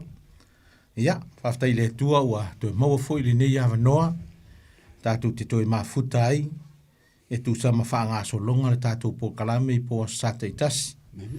I ona whai e leo lau whaatau waa ma sui lau whai ngā luenga, ia e maisel whai launga le proklame neia fiafi. E o fualofa whaatalo whaatu ai le malusi o tātou atunu.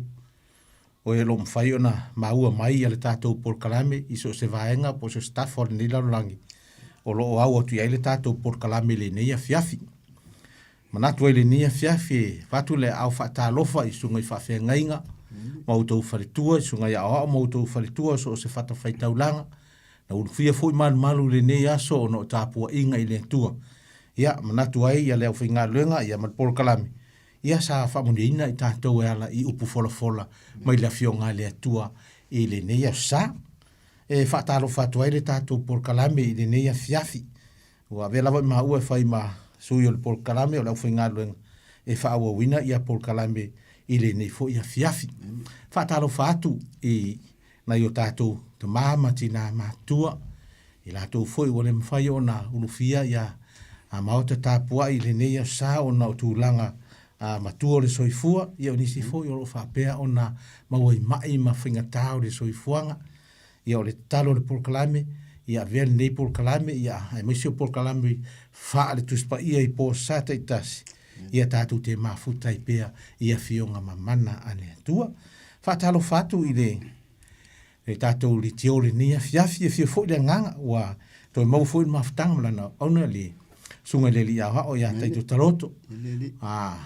Nai vai aso foi watua na iatu ia sa le moese maftang ona o tua no fa le ainga ia e fa tai le tua o tai tai mai soi fu la na au ia e mai se o le au whaingaluenga a le teo whaasalau ia whai o na mātou mafuta le nei a fiafi ia aware whaumai no tiu te o le nei po tau nei whamanuia le tua i lau sunga i le hao ia ona o tūlanga i ngā luenga e fi taitunga i ai foi i poa sa ia e mai se o le vai aso mātou te whaatalo whaat foi la tō o lo i mau ngase ngase ai le ngata i lea o le to ese mo le whare pui pui ia ta talo i le atua i whapea o na awa wai mai pere malosi maua pere malosi ia te utou o lo fia maua le malosi le neia fiafi o na tūlanga pangatia o le soifuanga o lo e soifua mo tātou o lai ia e whaatalo whaatu foi i au whainga luenga o nei Paul Kalame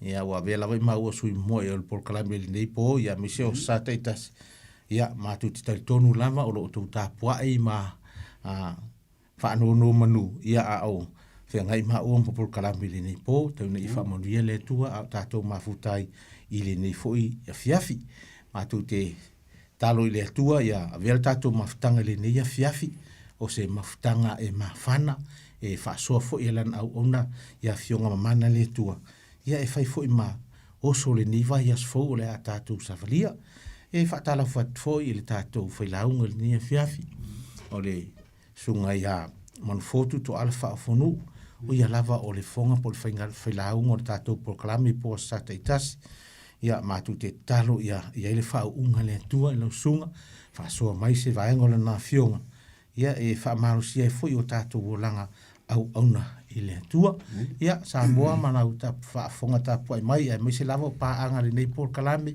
o lo mai moa tāpua i mai tonu mauta malawa ia whamanu ia le tua au tātou mafutai i le nei a fiafi o le au saunies tātou talo ia o na whaanga solo ai leo le tātou Paul Kalame le tua mamanai o e lava o le tua siri ese o le tua foa o le atua o ana nafi ma le so ma le lumanai.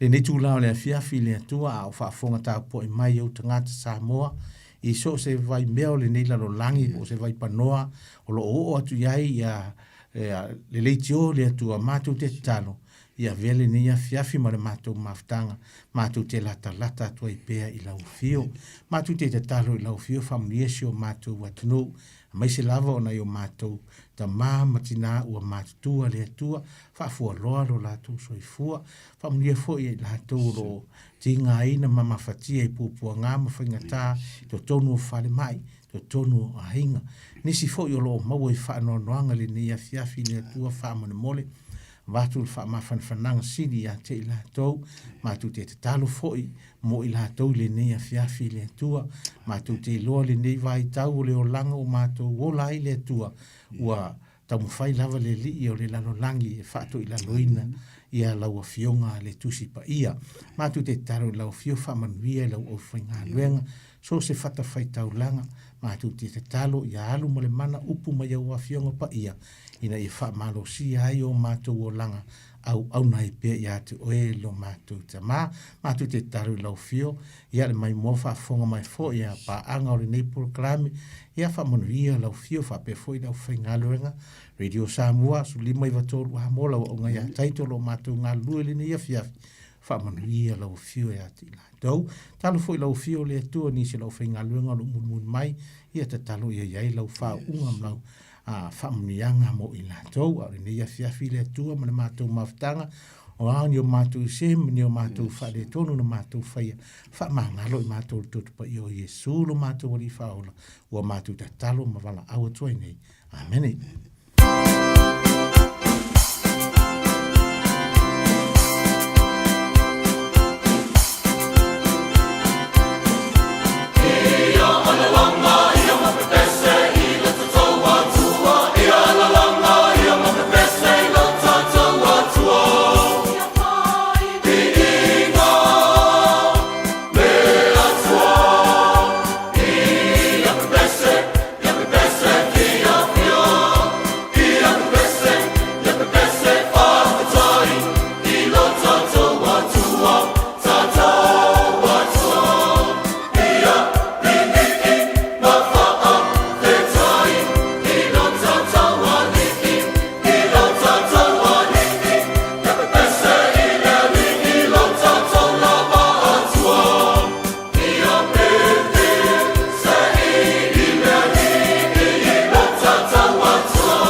ina le vi inga o le atua, o i se a le alanga i le vi inga, o i se o le a le pese e pia o fionga mamana le atua, se ua fia ina pese ia.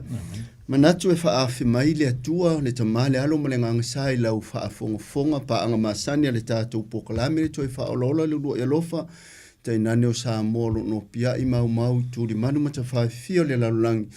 Ia e mase fwe o nisi ua iai le lewa o le vaveao, ia tunu ua ese taimi, nisi fwe ua lata i le vaveao, ia mase fwe o nisi o le ua sauni fwe i malo longo le po, ia ai tali tonu ono o le taha ua o fionga pa ia le atua, ia o lo a vea lava lea, ia o le fusi faa lea nganga, o le vai mata, ma le vai manu o faa lea nganga, i ti ngai o so faa i me isa tani lo so i fua ma lo wola.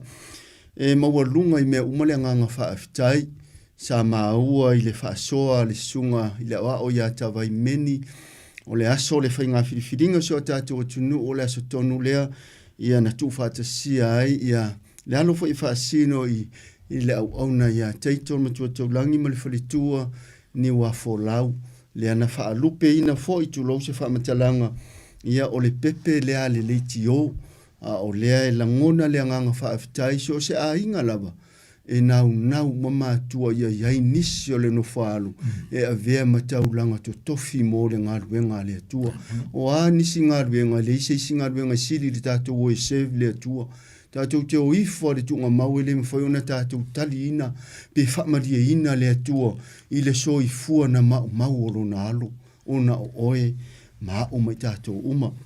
E mo mori ai le nganga whaafitai, so ngai, i le oa o ia taloto ma le whalitua pa ia maurunga le ekalesia, ia tonu fo o le ua maua, ia a tonu o se whaamanu yanga mo le a hinga, tau iene a ianga le leile atua i stepu a mata o le savalinga, whalitua ia niwa folau ma le uauna le atua i Amerika Samoa, na ia whape na o ani ila, o ani whaingata, o ani rui tau o le ngā ruenga, ia taula pea matuta i le atua, le au nanga tau a matai mai ume i le vi inga o le atua. A le awa nofo into e sea inu matua taulangi, ia sa whilau nanu wa i fwoi au whai ngā ruenga, peo na mātou mafuta ia Samoa moe lua, ma le sunga ia sau seu, ia lau santua na etu nei, wha peha o se whai au toi ina, la ehi ma le pe lau le sunga li, tapa au le whano fo ia tia. A le o fa longa tu neiva ia so le ise maro longa sunga ia teito tau ma ia teito fa tinga ina ro le ori ia le lava na arwa neiva ia ia o le fa peata ita e maro lo ina tie lo va ia o le foringa ma le maul fongo teito e inu fuala au ia ai tali tonu talu sia ia inu sa o le fuala au di time lo fa tele atu lo sunga tie se fa muni anga fo di fe inga tie ia ile aso sa wo tu na ia tu ia le atua i le lao ma le whaatananga o tātou toi mafuta tauna ia whamanu ia le atua Samoa i lau mai moa whaafongfonga tāpua i le neitu la fiafi. Manatu o le atala mea whaasolo e ala ia fionga pa ia le atua se inati tō moi foi i le whale whalawa a le atua la na fionga le tuspa ia e whamanu ia atua i ma pa ia tua i le nganga o le atua i lou popole, i lou masiasi, i lou fefe, i lou le mautonu, i mai mati ngā li tino e o lava i maftanga te a whale urunga ali i o mātua mwhanau, tonu e kālesia, le vāru keusiano o whaamamuru a au mamana o le atua o o whainga whaalata al pepelo, i a male tau whaasesea sātani, a one ingalo, o whea lava le mamao o te leiloa ai, e ia le atua ia te oi mea uma e le li liwa le alofa o le atua ia mese foi o pa anga mawo o i whaanonoanga o no le malanga sa wale oti tonu a inga nuu ma e kālesia. Nei tu la fiafi o ma au mai a fo ini nei soa whaitau ia mai le tusi lea e seta o lona mata upo e valu o le ama whaitau ina le whai upu mua e whaangata ma le whai upu e valu ia ona toi sifile le parkalafa whaai o le mata upu lava le valu tuse e seta mai le whai upu na su lima se furu ono ma le furu ma le fitu. Lea whaina pe a whaapea le o ilau tusi pa ia whai foi o nai tu tonu o lau telefoni ia le lava e whai ma wha maoninga wa o le polkalame ma le whaatananga le atua ma te leta a alo a le tino pa wale maa ua vaenga na whaatanga le atua o le tau atu leanga le lei ma le upu o le atua se upu e pa i fua i suafo e ka le sia ma terito lunga o tangata e sai o maa ngutu le vaenga lea ulava le vaenga tau le upu o le atua na mao mai a whai e vi ia i le atua whai a lea mo i tātou ia whamanuia tele mai le tua e ala i le whaita wina o lana fionga le tusipa ia e seta lo mta upe valu whai upo mua whai upe valu o na sifi le pakalafa whai o le mta upu lava le valu whai upo su lima se fulu ono ma le se fulu ma le fitu a fionga pa ia le tua o le na lava aso na fo ina atua i le tupu o asueru mo le masiofo e seta le fale o ha manu o le na ita i sa uta wa watu fo imore ke tai lu mo le tupu wa watu e seta le ai late ainga ona to ese ai lea e le tupu o lana mama ma ui ave ese ina ia ha manu mana tu ina atu ia mo te kai wa tofia fo imore te kai e seta e pule i le fale o ha manu ona toe tau tala atu leo e seta i le tupu wa ia whaapa ufa o i luma o na vai matangi ma ai o ia te ia whaaliliu ese ina e ia le leanga o ha manu o lo sa a kako malana manatu na ia manatu ai sa yuta ona whaalo loa mai lea e le tupu o le toto auro ia e seta ona tu la ia i lea o e seta ma tu atu i luma o le tupu ona ia whai atu lea a whai ele le i le tupu a whai fo i ua alofa ina au e ia ma ua tonu le nei mea i le fina ngalo le tupu ma ua fia o ia tau ia tūsia ina ia liliu ese ina tusi o le manatu a ha manu le atalii ha metatu o lo sa a kako o le na tusi atu ina ia whano sa yuta o e o iai i tū malo uma o le tupu awa o te mawhaia whapewhea o na over ai i le leanga o le aho i lo unu o te mawhaia whapewhea o na over ai atu i le whanonga o lo ainga o na whai mai leo le tupu a suelu i le masiofo e seta. Mamore ke tai o lo sa yuta whauta. Wa outu ina atu ia e seta le whale o ha manu. Wa la tau whaatau tau fo ia te ia i le la au. A wa na whaao olo na lima i sa yuta. Ina tusi fo ia o lua o na o sa yuta. Whaita lia o lua se mea e tusi i le ingoa o le tupu. Ma ia wha mau whailonga ina i le mama a le tupu. A wā o le tusi, ua tuusia i le ingoa o le tupu. Ma wha mau whailonga ina i le mama a le tupu. E le mawhai o na li liu e se ina. Whai upas furuma le lima, o nā watu leo more ke tai, na i luma o le tupu, o ofu i ofu o le tupu. O le ia uli, ma le ia lino, sina, ma le pale aulo tele, ma le ofu tala loa o le ia vavae, ma le paudi. Wa ala langa fia foi ma ori le ai o Susana. Na iai foi i sa iuta o le malama, ma le oli, ma le fia, ma le mamalu. Ma le fai upe suma fitu. O mea foi na o iai le poloa inga a le tupu malana tu la fono. I tu malo uma, ma ai uma, ua tupu ai le oli ma le fia o sa iuta, ua fai foi le tausa minga ma le aso le lei. E tō te le fo i tangata o le nuu, ua whai ma tangata o sa iuta, a wā ua mata tau i la tau i sa iuta. Amene, vi ia le atua. E whai asi mata utia pe a wha matala i li sosa iete, ma le si o manga e ola i tātou tangata soifua, i hapo tangata fo i olo soifua, i le anga nuu a Samoa. Ai le leona e whaafonga sa mo se utoi fita wina nai fuai upu ia se furu tolu su whaama suma le lima o le mata upu e wha. I le aunga ninga ina wase e le tamaita i maasi ofo i tonu o le maota o le tupu. A ua toi whai atu a ilona face cousins leo more ki tai e whaama natu ia e seta ne i ngalo sa yuta ia i tonu o le whanua o le tupu i lalo le teita inga a asueru whaatasia i mahamanu. E se talon mata upo e whawhai pa su tori su whama suma lima whaafonga sa mola o whaita wina. Ona whai mai leo more ke tai, ia tali atu ia e seta, nei e manatu o lou loto, ina nei e manatu i lou loto, ina ua e iai i le ainga o le tupu e whaasa wina ai oe ai sa uta uma. A wa a whai e te matua whaalo longo i nei ona po, e tupu mai le tu usau no ina, ma le lave ina o saita mai se tasi mea, a oe, ma le a inga o louta ma e whano o tau, e ilofo e ai, pa ua whai oe, ma masi ofo ona o se aso wha penei, Whamailor whai upule sumali lima. Ona whai atu leo e seta ia tali atu ia more ke tai, whai upo sumale onu. Alu ia oi, ia e wha apoto isa i tā uma, e o iai Susana, ma ia ana popongi o tau ona o au.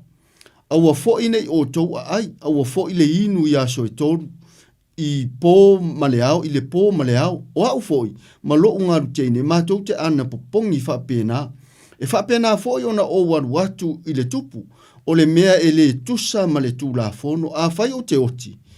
Oti ai pēa ia. Amen. E se le mānei o tau tinonga, le tala noa mai o fafo i le whanua i to tonu o le maota, ua whaaya ina, ma wha manu ia ina.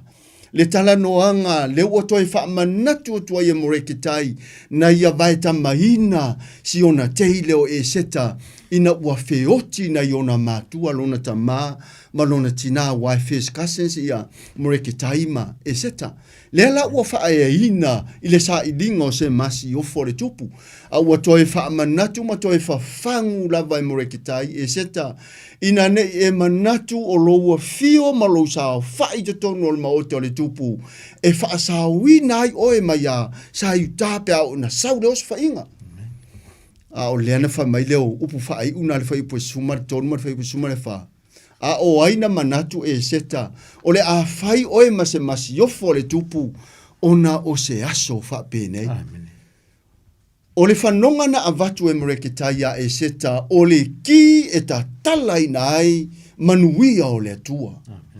E le o le aulo, e le o le malosi, e le o le tamao ainga, e pe o la le atua ia seru paperu. E le o le malosi, e le o le fita fita, ai o lo uanganga. E furi whao ai i tū tau ale fili. E matua liusua vai ai u a mea malolosi e whaasanga tau i le tangata o le atua i lana upenga o le tatalo whaatasi ei ma le matau ma le whaatuatua i le anapongi. Le alafa mai whaamatalanga e seta le whaipo suma le lima. Ta la i la le anapongi. Aua le a ai i po e toru. Aua le feinu i po e toru. E le ngata le wa avatu le avea i watalia e seta e ui e le tusa ma le tūla whionu. Au le ufa mai e seta o ha ufo i malo ngaru teine le yo talani. O le amatou ana popongi whaatasi ma o tau uma sai tā leai. E au nao o le taimi o le tā whianga. Te tonu o le taimi o le teita inga le tupu o asweru. Au le wha maila le wha mtalanga le whaibusuma lima le ana ufi tawina o le e seta e wha. Moreke tai. O leo le a o walu le tupu e whai lo manao. Mo moli le tau wha ma le moe. Ale au i sau tā o le ai. E no nofo wha a le ilonga. Tangata o lo no nofo fefe i tū la fono le tupu. Wha mailo le tala e seta. Awane i ngalo mene ki tai. E ui lava e le tusa ma le tū la fono. A o lea o le a wale mo moli le tupu lo whanonga. Ai a whai o te oti ai. Oti ai pia ia. Amen. E se le mata ngō fie. A ona tu mua tu tusa ni la ngona e wha ato i lalo le fili. E wha maina mea mata utia i mea mamana. Wha ato i lalo ina u a mea malolosi i mea vai wa iai le wha unga mana le angangapa ia o le tua. Le mata upula na whaita wina o le mata upu e varu. Wha mailo na wha ato muanga ua wha asili ina more ke tai. Ua tu ina atu i sa i tai te atu i e sa wā ia te i lato. To tofi mai lava le tangata i ai le atua. Wana toi fo i le ta whianga. To te le tangata toi fo i o le ta whianga i le taimi mua. Au tangata ia nano no fo i pea. Ono to fina mga ruenga i vaenga na whaata whea ai. Pei fo i o tāni eru. Mana uo i to tolu. Sakalaka me sako ma apetiniko. A o le fo ina whaatanga e le tua more ke taima e se tai le taimi a tofa ina le tua. Whamaila o whai upu e waru na amata ila maa whai tau ine nefia. O le nā lava aso na fo ina atu ai e le tupo asueru mo le masiofo e seta le fale o hamanu. O le na ita i sa uta. Wa watu fo i more ke tai ilu mo le tupu a wa ta watu e seta late a inga. Toma natu i upu a mata foa ina. Ofo ina atu e asueru.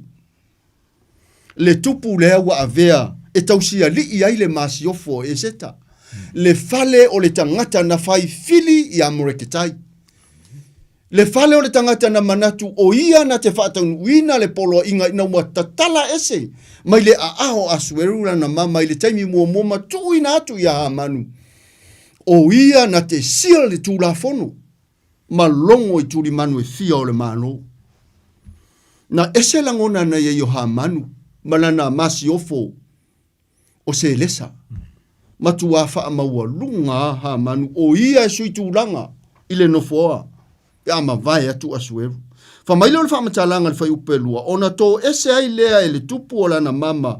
Ua ia ave ese ina ia ha manu. Mana tuu ina atu ai ia moreketai. Ua tō fia fo i moreketai e seta. E pule i le fale o ha manu. Mai tau mai. Na tō e ese asueru lana mama. Ma tuu ina atu ia ha manu. O le mama lea. A asila i loale. Polo inga le tupu. Le aia se isi e toi tari a. Le ai se isi e toi whaalua ina, pe au ina sial ma wha mau whailonga ina, tū la fono, tau tupu ino fua inga i motu i sa. O le ala ua oti, ha manu, ai o asu welu lava ilona, au na ia toi tatala e se ina mai le lima o ha manu, na ia fau. A ua uma na ona, fausi e ina ha manu, malana vao se lesa pola na masiofo. Le la aufa mai e lima se fulu. Fotu pe lima se fulu le maua lunga e wha tautawina ai moreketai. E lilo ai aha manu. Pe o upu masani. O lana na fafau. Le au ua toi ta upe matautau o se tulou se whamataranga. Mai leo le whai upu e tonu. Ona toi tau tala atu leo e seta i le tupu o ia whaapa ufa hoi luma o na vai matangi. Ma ai o ia te ia. Ia whaaliliu e se ina e ia le anga ha manu. O lo sa a kako. Malana manatu na ia manatu ai i sa yuta. Talo sanga lea e seta. E ui o leua ta tala ma wha mulu e se ina. Mai le lima o ha manu. Le mama asueru a tu ina atu le au moreketai. A o lea e sila fia e seta. O lea ma mafatu mai le polo inga lea ua umona sila ma wha maufa ilonga ina mua. O le fasi o tia o tangata saita i lalo le polo inga a asueru ntu ina atu ya ha manu. Ai o le ata na matua manatu ai e seta o le mea lilo na le tau ina atu ya asueru le tupu. O ia e relate ia moreketai. O ia e ainga ia moreketai. Ale ta tala alfai upo le tatou. Tusi fai tau. Ta uloe e seta. Ile ali, ile tupu le ua la mafuta. O moreketai la te ainga. Ai le tusa. Ma tu o le tu la fono i. Ia atunu. Ese a porka la mea le atua. E uia e lave. E uia e whainga tā. E uia e maungama vanu. Ai tutai manuia. E i ua i le lau le lei ma le tongo o malama.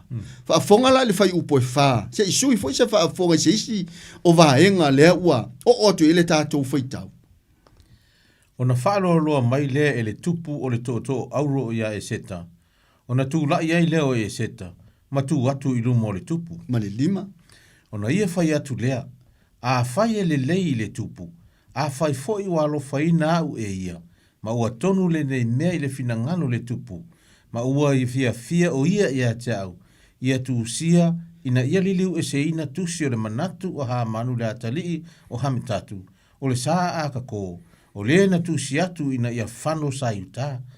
O e o iai i le tu malo uma o le tupu. Tō mahua mai sa moa. Leva o na whawhau le mai lei a ha manu.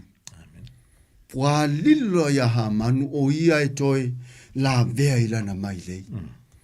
O le tangi atu lea ma le toi faa pa ufa o le masi ofo i luma no na li i asueru. Ina ia toi li liu le tu la fono ma toi suia le tu la fono. Awa o le wasi le fia le masi ofo. E na o ia ma moreketai leo le afasau ina. Pe a fai e whaatau nuina pe le tu la fono i le tāpua inga whaano no manu o tangata o le tāwhianga o saita lea o lo i tonu o le whanua o asueru. O na whaaloa loa lea. o le to auro le tupu. Se a ona whaaloa loa. Se i longa o se mafua anga whaapitoa. Se i longa o se mana onga whaapitoa. Se i longa foi ua malie. Vaenga uma o le tūla fono whato a whaaloa loa. Le to aulo o le tupu. Na ui lava e seta i ala o le tūla fono ina ia toi suia le tūla fono tuai. I se vaenga o le tūla fono e whaasawina mai ai ta ngata o saita. Tūla fono ua umona whaata oto e ha manu masil ma wha mau whailonga ina. O lona manatu ua lata mai le taimi e sao whai ai le no foa.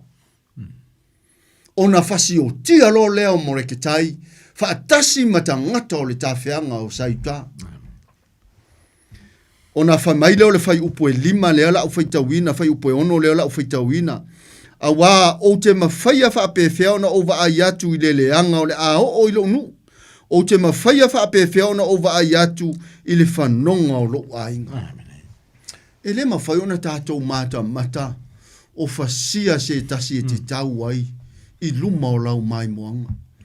E le mawhaia na tā lia ngō fiesa moa i lau mai moanga lo wa ai atu se ata li o lo tuangane o se awhawhine o lo tuawhawhine. O fasi mai e nisi ai te nofo e le aisa uvaenga e fisosoani i ai. Le mafua anga o le tangi ma le whaapa ufao. O le alofa e le uma. O le alofa whaaola ola pea wha le atua o ta ngata o le tawhianga. E le uni tangata tau i masui. E le uni tangata e na naui me o le tino. E le uni tangata e manao ni me fe i lafi. E ngata le tunga mau. A o tangata e fuwa.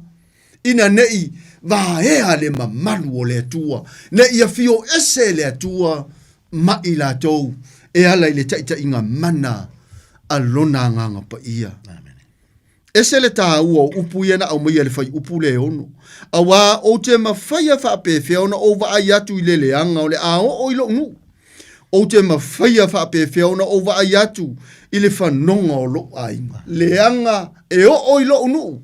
Ma le whanonga e o i lo ainga. Upo le atu nuu. E a wawa le tawa e ilona fulu. E lele le toloa e mamau. Ai toi ma au le vai. O le ata o le siso manga tātou te whelele i ese. Malo tātou siso manga i sa mo i sifo ma sa mo i sae. Ai tātou te fia e ui ale tongo tau pāsese. Tātou te o lava e asi. Lo tātou whaasino manga. E ui e mativa e vai lona tamao ainga. Ai le ngalo. Le whanua o manuia. Le ngalo. Le ele o le whaasino manga. Le ngalo sa moa o lo tātou tofi mai a Iova. Whamaile o le whai upo e fitu, o na whai maile o le tupu a sueru, i le masiofo e seta. Mamoreke tai o lo sa uta, whauta, ua outu ina atu ia e seta le whale o ha manu. Ua la tau whaatau tau, fo i a te ia i le la au, ua na whaao olo na 5 i sa uta. Le taui o le leanga, le taui o le masaa o le toto, o lona reflect, e to e masaa fo le toto. Mana tua upu a le atua na whai atu, i le tangata o nā pota, whamai o le mea na eto ai uli le toto o nā pota, o i nā fo eto ai uli le ulava toto. Tala le atua na whai atu ia apo, o no o le nau le tō vine o nā pota. Nasa se le upu a le atua. Ele se o le mea na palase i mamasoe ai le tangata na nau i a apo ilona tovine na toi si sinai mai eto ai uli le toto le tangata le nei o apo a mata male atua ai whaai ua ifo i tupua ona i espela le whawhine onu ese na whai maana masi o fopo e na fautua ina o ia taha ua ia sa moa. Ese le tāua oni a inga oni e kalesia a o se malo ai ni tangata whaatutua. Ai ni tangata mamana. Ai ni tangata paia. Ai ni tangata e tā ofi mamau. I umae ao le tūla fono le tua. Wa lona tari. Au mai a mai la lo whaati e tie. I tumu e whaai loa ai le sili o le tua. Maua lunga wha maua lalo ina. Maua lalo whaaya ina i le taimi e te lesi le fia ma ou loa. I polo ka lame pa ia le tua. Whaafonga la whai upo e valu. Le la o i le tātou whaasoa. Minatu si foi, ia o lua ono sa yuta. Whaitaria o lua i se mea e tusi i le ngore tupu. Ma ia wha mau wha ilonga ina i le mama a le tupu. Awa o le tusi ua tusia i le ngore tupu. Ma wha mau wha ilonga ina i le mama a le tupu. E le mawhai ona li liu e se ina. O le ata o le mama. O le ata o le wha mau ninga o le suafa o asueru. O le ata o le pule. Ua tuu ina atu ato o toa i amore ke tai. Fa mai upu a mata o le whai upu e varu e sele mana ia. Ina tusi fo ia o lua ona o sa yuta. Faita lia o lua se mea tusi le ingoa o le tupu. Ma ia wha mau wha ilonga ina i le mama a le tupu. O ata ia i motu i se sa e matua ta ua le mama. E sia lole tu la fono. Ma wha mau wha ilonga ina. Se a ona toi te tala ina. Matua wha inga ta ona toi te tala ina. A o ai bore kitai. A o ai e se tale masi o fore tupu. Ua li liu ai ma te whaale ta wala. I le fina ngalo asuelu. Ele i wha ai tu au. Ele o se manatu na manatu asuelu i se tamao a inga. Po se oa e vae ai le tula fono. Ma le vaenga o uma o na wha mawina masil. I le mama le tupu. A o le watu le tau whaata tala. Faita lia o lua i se me whaia i le tula fono. E toi wha mau sali ai. Ma wha mau wha ilonga ina i le mama le tupu. Le ua ofo atu le whanua ma le fale o ha manu. Mo reke tai. O le na fautua ina. Le ngaruenga a mata wha masiofo. Asiona te ipo siona kaseni. Po lona tausonga, lona first cousins. I le ngangana wha Peretania. Wha fonga la wha ipo suma lima sa mo atatu anga i atu ina i vaenga tau wha ai o le tatu wha aso. O na alu atu lea o more te kaina i luma o le tupu, ua ofu i ofu o tupu, o le ia uli, ma le ia lino sina, ma le pale aurotele, ma le ofu tala loa o le ia vavae ma le pauli. Ua ala langa fia foi ma oli lea ai o Susana. Amen. Ia lea tua. Leva ona tautua ha manu. Nau ma mo lona loto i se tae au a fua. Ao se tae au manino. Ma se tae au totoa. E sa au fai ai ma se i faa e mai ale pale. Ma la eina mo iai. Mana tu o foi sa moa. E se le all tanga ngana. Ai siri ona oa le ngana le fiongo pa ia le tua. Pia upolo tatu watunu. Tauola whangota. Au auna tautua. Muli whaayaina. E se le taua. O le tu ua lalo. Sahale i fe fo ia i ma fe mo wa ia moreketai. E seta. Va aia ne te wa manatu o lo sa fai malo yai to tonu o le aingo le tupu. Ma a vea oi ma masio fo le tupu. E fa sa winai oi ma yos fa inga sa ita. A oina manatu e seta. O le a fai oi ma se masio fo le tupu ona o se aso fa penei. O le lu i tau mo o e moa. Awa e manuia le teimi nei. Manatua lo ainga. Awa wha mua o e le tua e avea mamasi ofo. E avea mamoreke tai o ainga i ona ponei. Awa ne ingalo le tua. Awa ne ingalo le wha mau wha ilonga le tua. O lana fionga le tuspa ia. E lima ta ina ai lo tātou walai malo. Lo tātou walai le manuia. A o fōringa susulu ma le mamalu. Ma le wha unga mana le tua i le tangata. E mativa ai poto i le tua. Le tangata e mativa ai oa matamau a inga i le tua. Wai le aise me tasi o lungore nei fonga ele. E karenti ai soua vanoa ma soua manoa.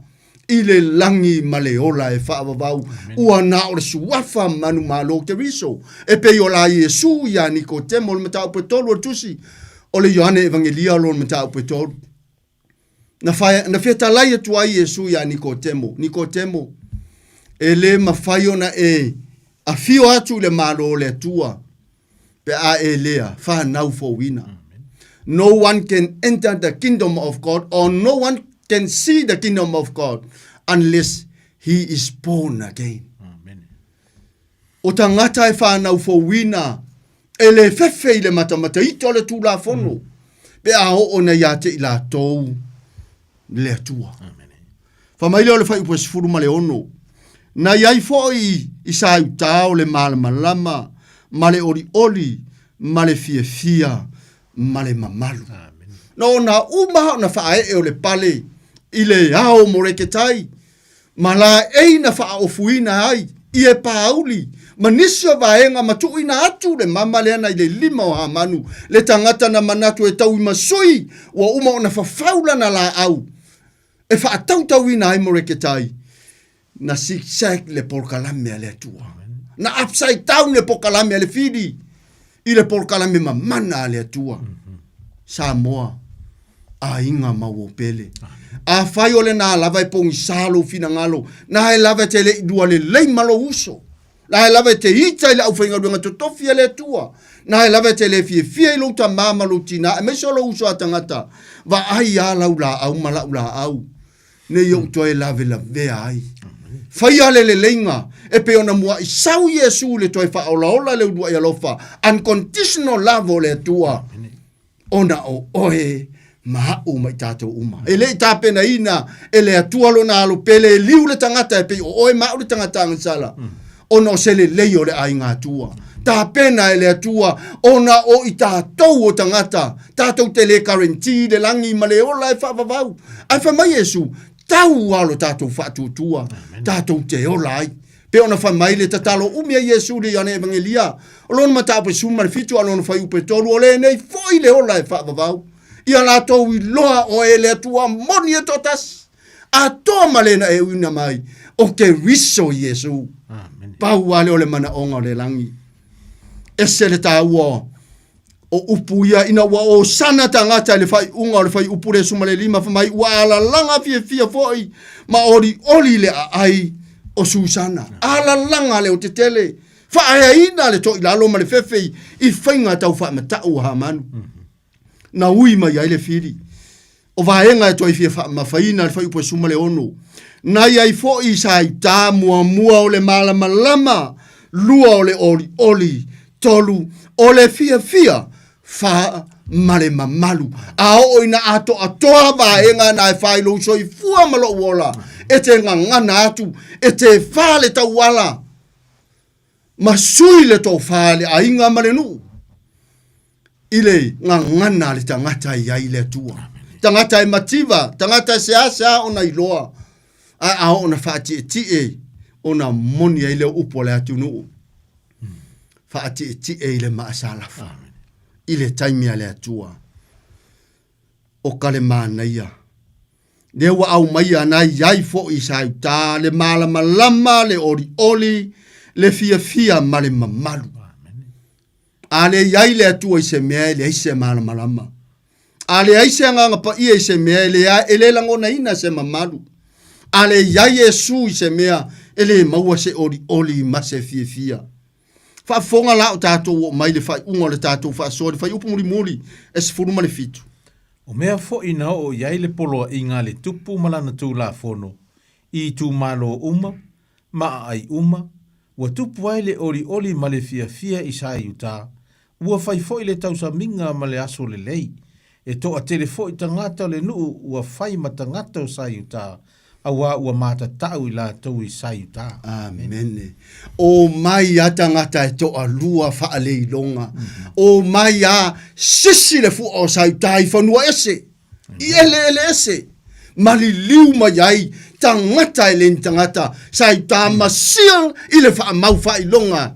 Ale tupu asuelu i lana whaatangana i amoreketai. Ma a vea i la tau o tangata siti seni sauta. Amen. Vi ia le tua. o ha mai oi. O ha mai oi le savalinga malo atua. O iai se tasi o tinga hina o paolongia I lo soifua mamalu. I lo soifua oli ma le fia ua whaalua atu I aile anganga o le atua. Fa mai le fai upu fai ue peona faita wina. O mea fo ina o I le pola inga ale tupu malana tu la fono I tu malo uma. Ma ai uma ua tupu aile oli ma le fia I sauta. E le tasi se tu malo. Tu malo uma ma ai uma. Ua tupu aile oli ma le fia I sauta. Ua fai fo le tausa minga ma le aso le lei. Oka le mata ngofie. Tausa minga ma le aso le lei. O le helo loma. Le filita nganga le tofa ma le moyo so tatu o tunu. I le paia inga lona sifuru ma le valu. Le ua langona le ma le lenga le au le ma lo ma le panemia tausi. Fa mnuia I le whainga ma lo le a fa tautoina. I le aso lua le neiva I aso ua amataina. A o le fo ilo loma mai ai ma le aso pongi sa le ai faa. Ta ua ina I le aso atai au. A o le au maia le tala le o iai I o le tausa minga ma le aso le lei. E solo le lei lau tau mafama la winu. Ini tausa minga o aso le lei. Ai leo ni aso pongi sa ma ni aso faa vau ma le faa nonoa. E toa tele foi tangata o le nuu ua fai ma tangata o sauta. A ua mata tau I sauta. O tangata wali liu mai e avea ma tangata o sauta. Ona ua lato iloa e moni, e mamana, e pa ia le tupu o moreketai ma e seta le masiofo asue. O fea lava tatou te feta alolo ai ai. Sa sae masisifo. Fea lava tatou te iai. Awane ngalo. E te alua ma avele mamalu o lo atua. Le atua o sauta e le to ilalo. Le atua o sauta e le faaletino. Le atua o sauta e to sina I tangata I la lato ngangana. O le tatalo le netu la fiafi. E tu sa o le au le tatou faasoa. Toe faaola hola le urua ia lofa o le atua. I lo soifua ma lo wola Samoa. Tātou tu ina atu le tātou whainga malo fau, mai se fo le tātou o mawai nei atunu, nisi o mai moa mai tūli manu matawhai fia o le lalolangi, au se tālia, I ona stete fia o Hawaii, Amerika, Israelu, ma nisi o atu motu te tele o le lalolangi, ua tāla ngafa mausu, ngafa mau paolo, aita mawhana o Samoa, ta inane o la au whainga ruanga I punonga mai kālesia, ta aseo na o la upu fola I atunu u whainga tā, a vea le fe au le neia fiafi. O foi le te mai moa ma le soifua matua I le oi mati ngā le tino. O se fa inga tātani, fa le pui, fa le mai. Mai se foi o iai sanga ina matino oti, o na o le malanga sa wale oti. Aua tātou te wha vau le ngata le tunga mau por kalame le atua. E I le wha moe I tala atu o le tunga mau mo le toi tutu I le aso ya fio ma ia Yesu. Wha manuia le atua Samoa, pa anga masani fo ia le tātou pokalame o mai moa mai ia I le wha unga ma le wha malolonga le atua I nisi o iai tūlanga o le taudia o le whala a purusia o tō whanga ma le whalaifu mai se fo o nei whanau ma nei mātua o ne tutofia le atua o le mwhai o le wha ua wina le ngārbenga o no ngase tū mau ma mai o le tino o ui atua I sātani se lape o se ua tau tua whatasi whiu ma le sunga le matua tau langi sunga le awao va tele atu e matua atu ina ale to fa le atu fa manu ia le atu ne ne fiafi fa wi nei tatou se talo fa taita mamo la upu fa taile taimi fa taile tala o le fa e ina o tangata o le fa ta feanga ai na o maia malo swafa na to I lalo ai fa le anga satan ina ia fasiotia ma fa tau tawina mo le ketai o le ata fo ina mo I matou pe aya le ia te I matou le atua matou wola so langa tau I masui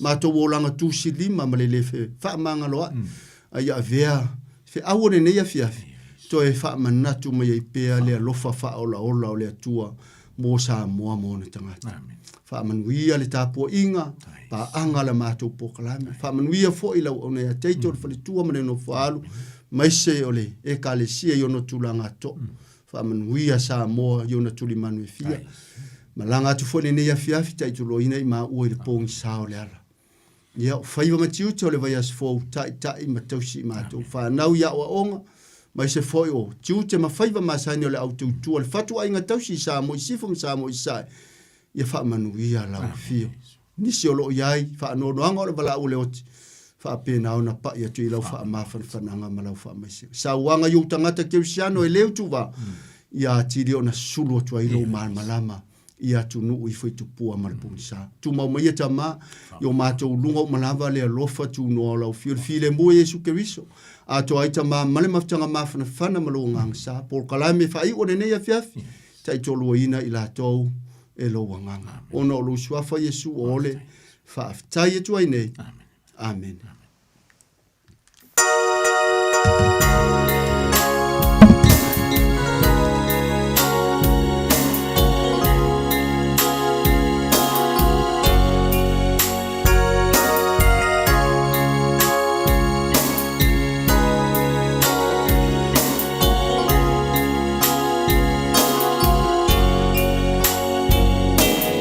Ave lo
Mario Peter Franklin, mai mai di tanto vabbè che ma come mai no per farlo dopo per nessuno che ne ha lui adesso siamo in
Tani tu le mai lima elu te ona tāna le tu lai iwa ia lewa tapen mai sunga ia titi salpea mar patua ia tani ar tato porklame man mano leo pomoni smaila pa ponga samo.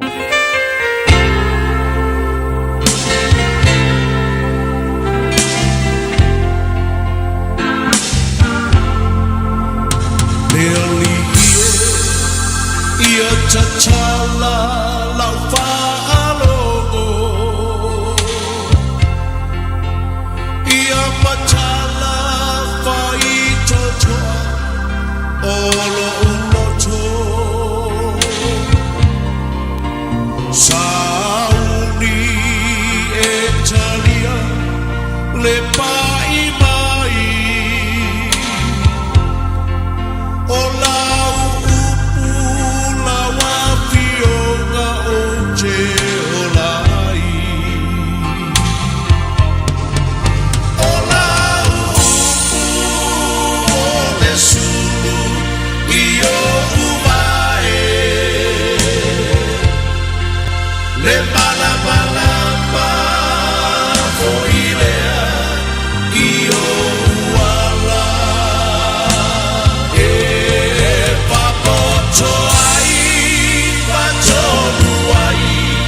le soy puanga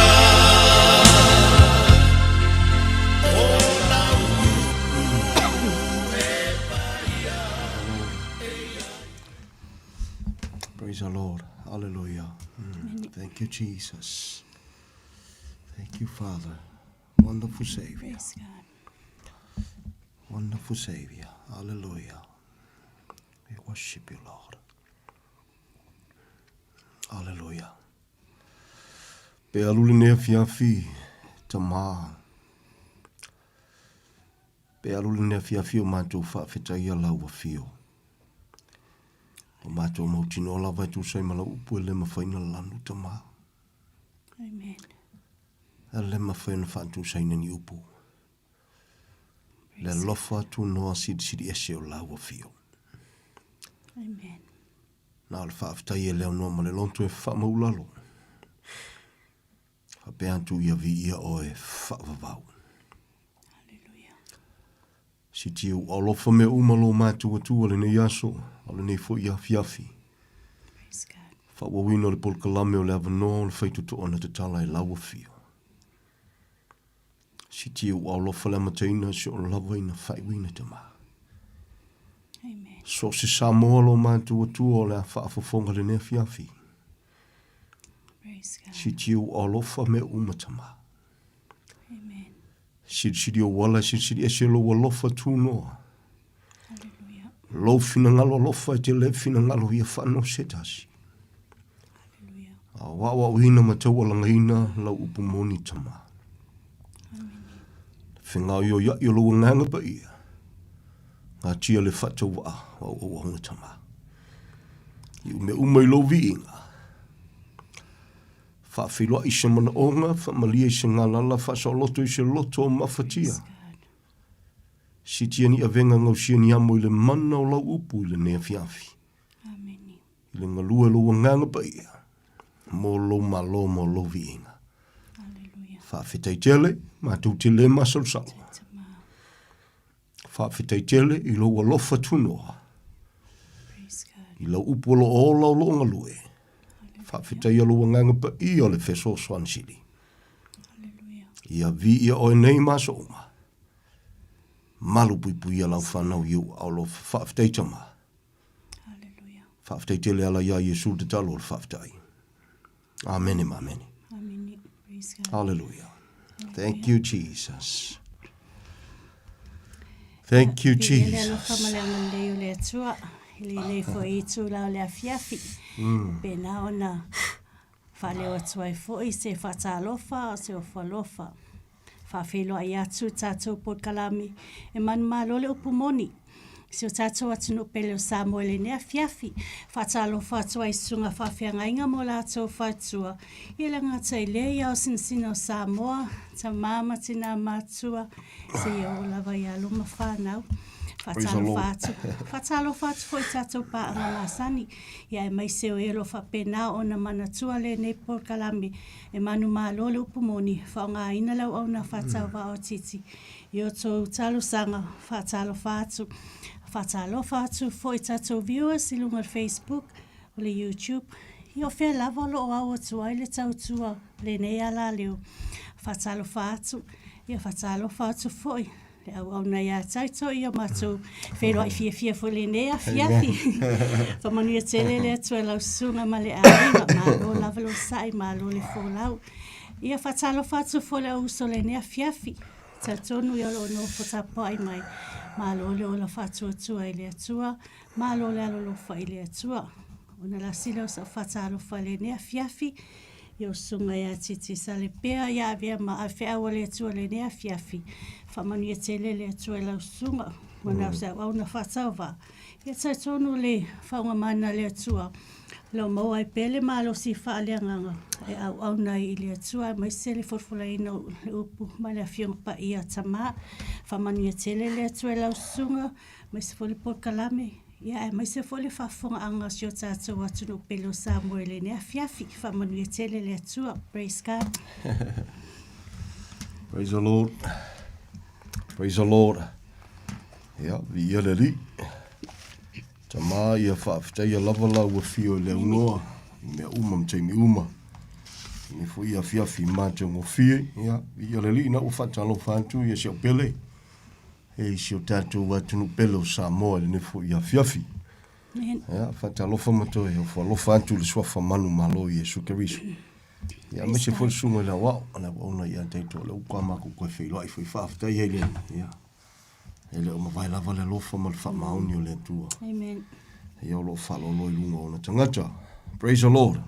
It's an honor to serve the Lord. Tolu fitu tasilima i vatolu numero mwaina e walau mai ai. Mua lo wa wanoa, whesosoani atu se mea lo e mana miele whesosoani. Ia leli, praise the Lord. E ua mea uma. Ia. Whawhitai le tuai lana upu. So swani mo tātou le nisui fuanga o lo tātou wolai. Hina ia mawhai o nā. E tāua tele le tūlanga o le ola ma le mautinoa. O te leiloa. Whaafafonga sa mo le nea fiafi. Ua o le mwhai o na whai tauina. ia tanganta tante no tante feilo iai nisu taimi ia au gisi fam telanga ia ai ole langona lofa ma le langona fano no tante fa longo le tele o ilantou ia tonu foi o fa fofonga mai nisi po sila mai nisi sa lantou la fo ia saunonga ini taimi sa feilo iai o le winga le famtalanga o le talatala noi le lofo le tua ia mi se foi o melo anga ia ilantou ia po tapo inga ia elo ilantou uma o to telo ilantou ia saude leo le na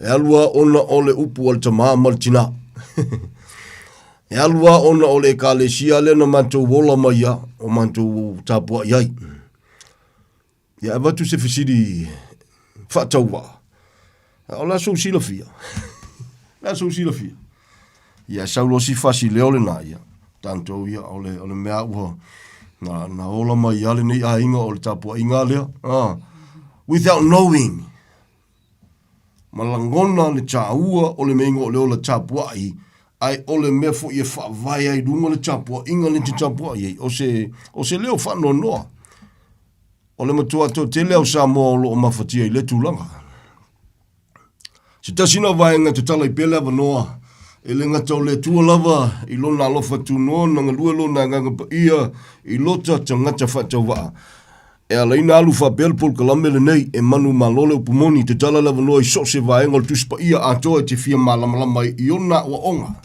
i leo se tūlanga fa pe fa i loa oi lo se mea oi wo sidi se i loa no esi o tatu vala wina a meise lava ole a wina ole upumonia le tua ia ole lofala ia male loto e nau e fio swani so samo leo se tala ingo se loto fia lava nau e manatu te tapua iei o lau te talo ia e tapua i malou mautino a mua o oe o le tangata ua mua i sala mo ma faa tua ia Yesu Keriso o le na faa sa tauroina e li siang sala ona o oe mahau ma i mantou ma o tou ma tantou uma a failo o lea, ia vi ia leli.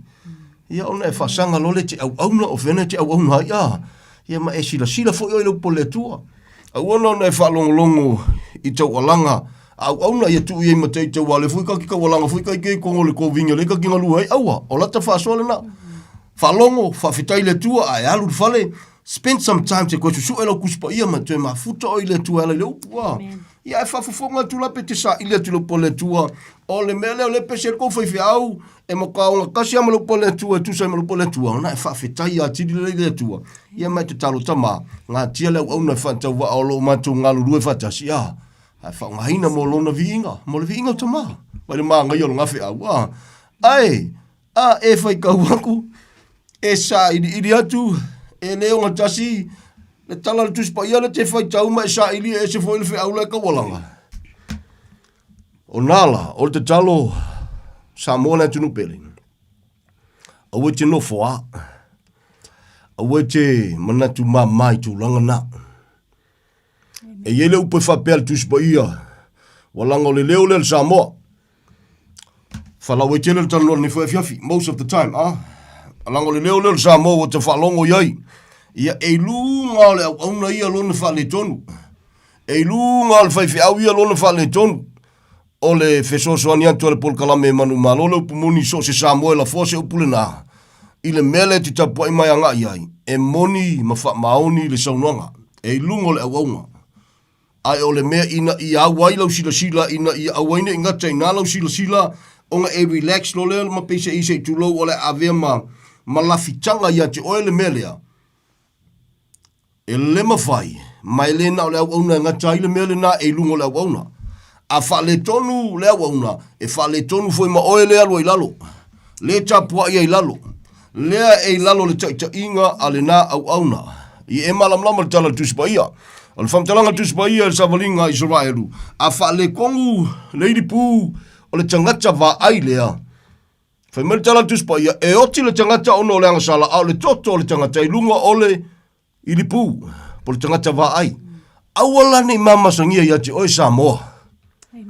O le tatalo, o le tau alanga le nana nei pol kalame e manu ma lole upumoni e leo se tala ingo se lotu.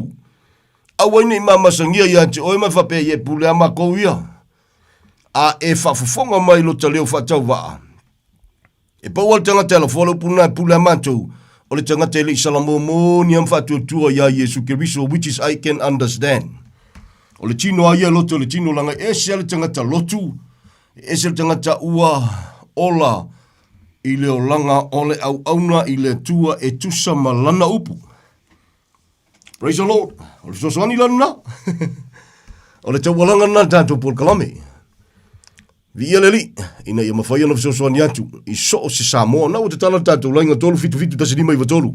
Nu mera i te mawhai ana e wala au mai epe amana o mia sefe sosoani. So se vaenga. A mai se lona tūlanga o lona awa wina. Pe te tau, pe le te tau, ona wha malosia. Ia ia o onga, o le tuspa ia atoa, o le tuspa ia le tua. O le fionga pa ia le tua, even though, ese tangata na wha onga ina i le teimi ma le teimi.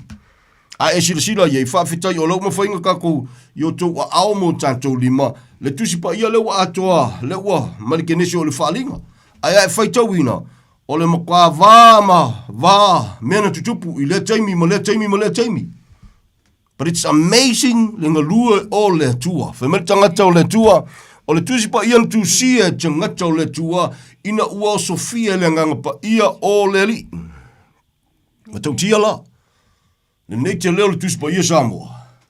Al me fune whaftai le loto mal whamaulalo. E tusi lima uma ia Yesu. Amen. Tala le tusi pa ia. Fina ngalo le tua na wai mai ona whainga i sesi. A kalangola isala elu ia i me wha isala elu le vau isala elu ma le tua. Of course, la lawe manino le tuspa ia.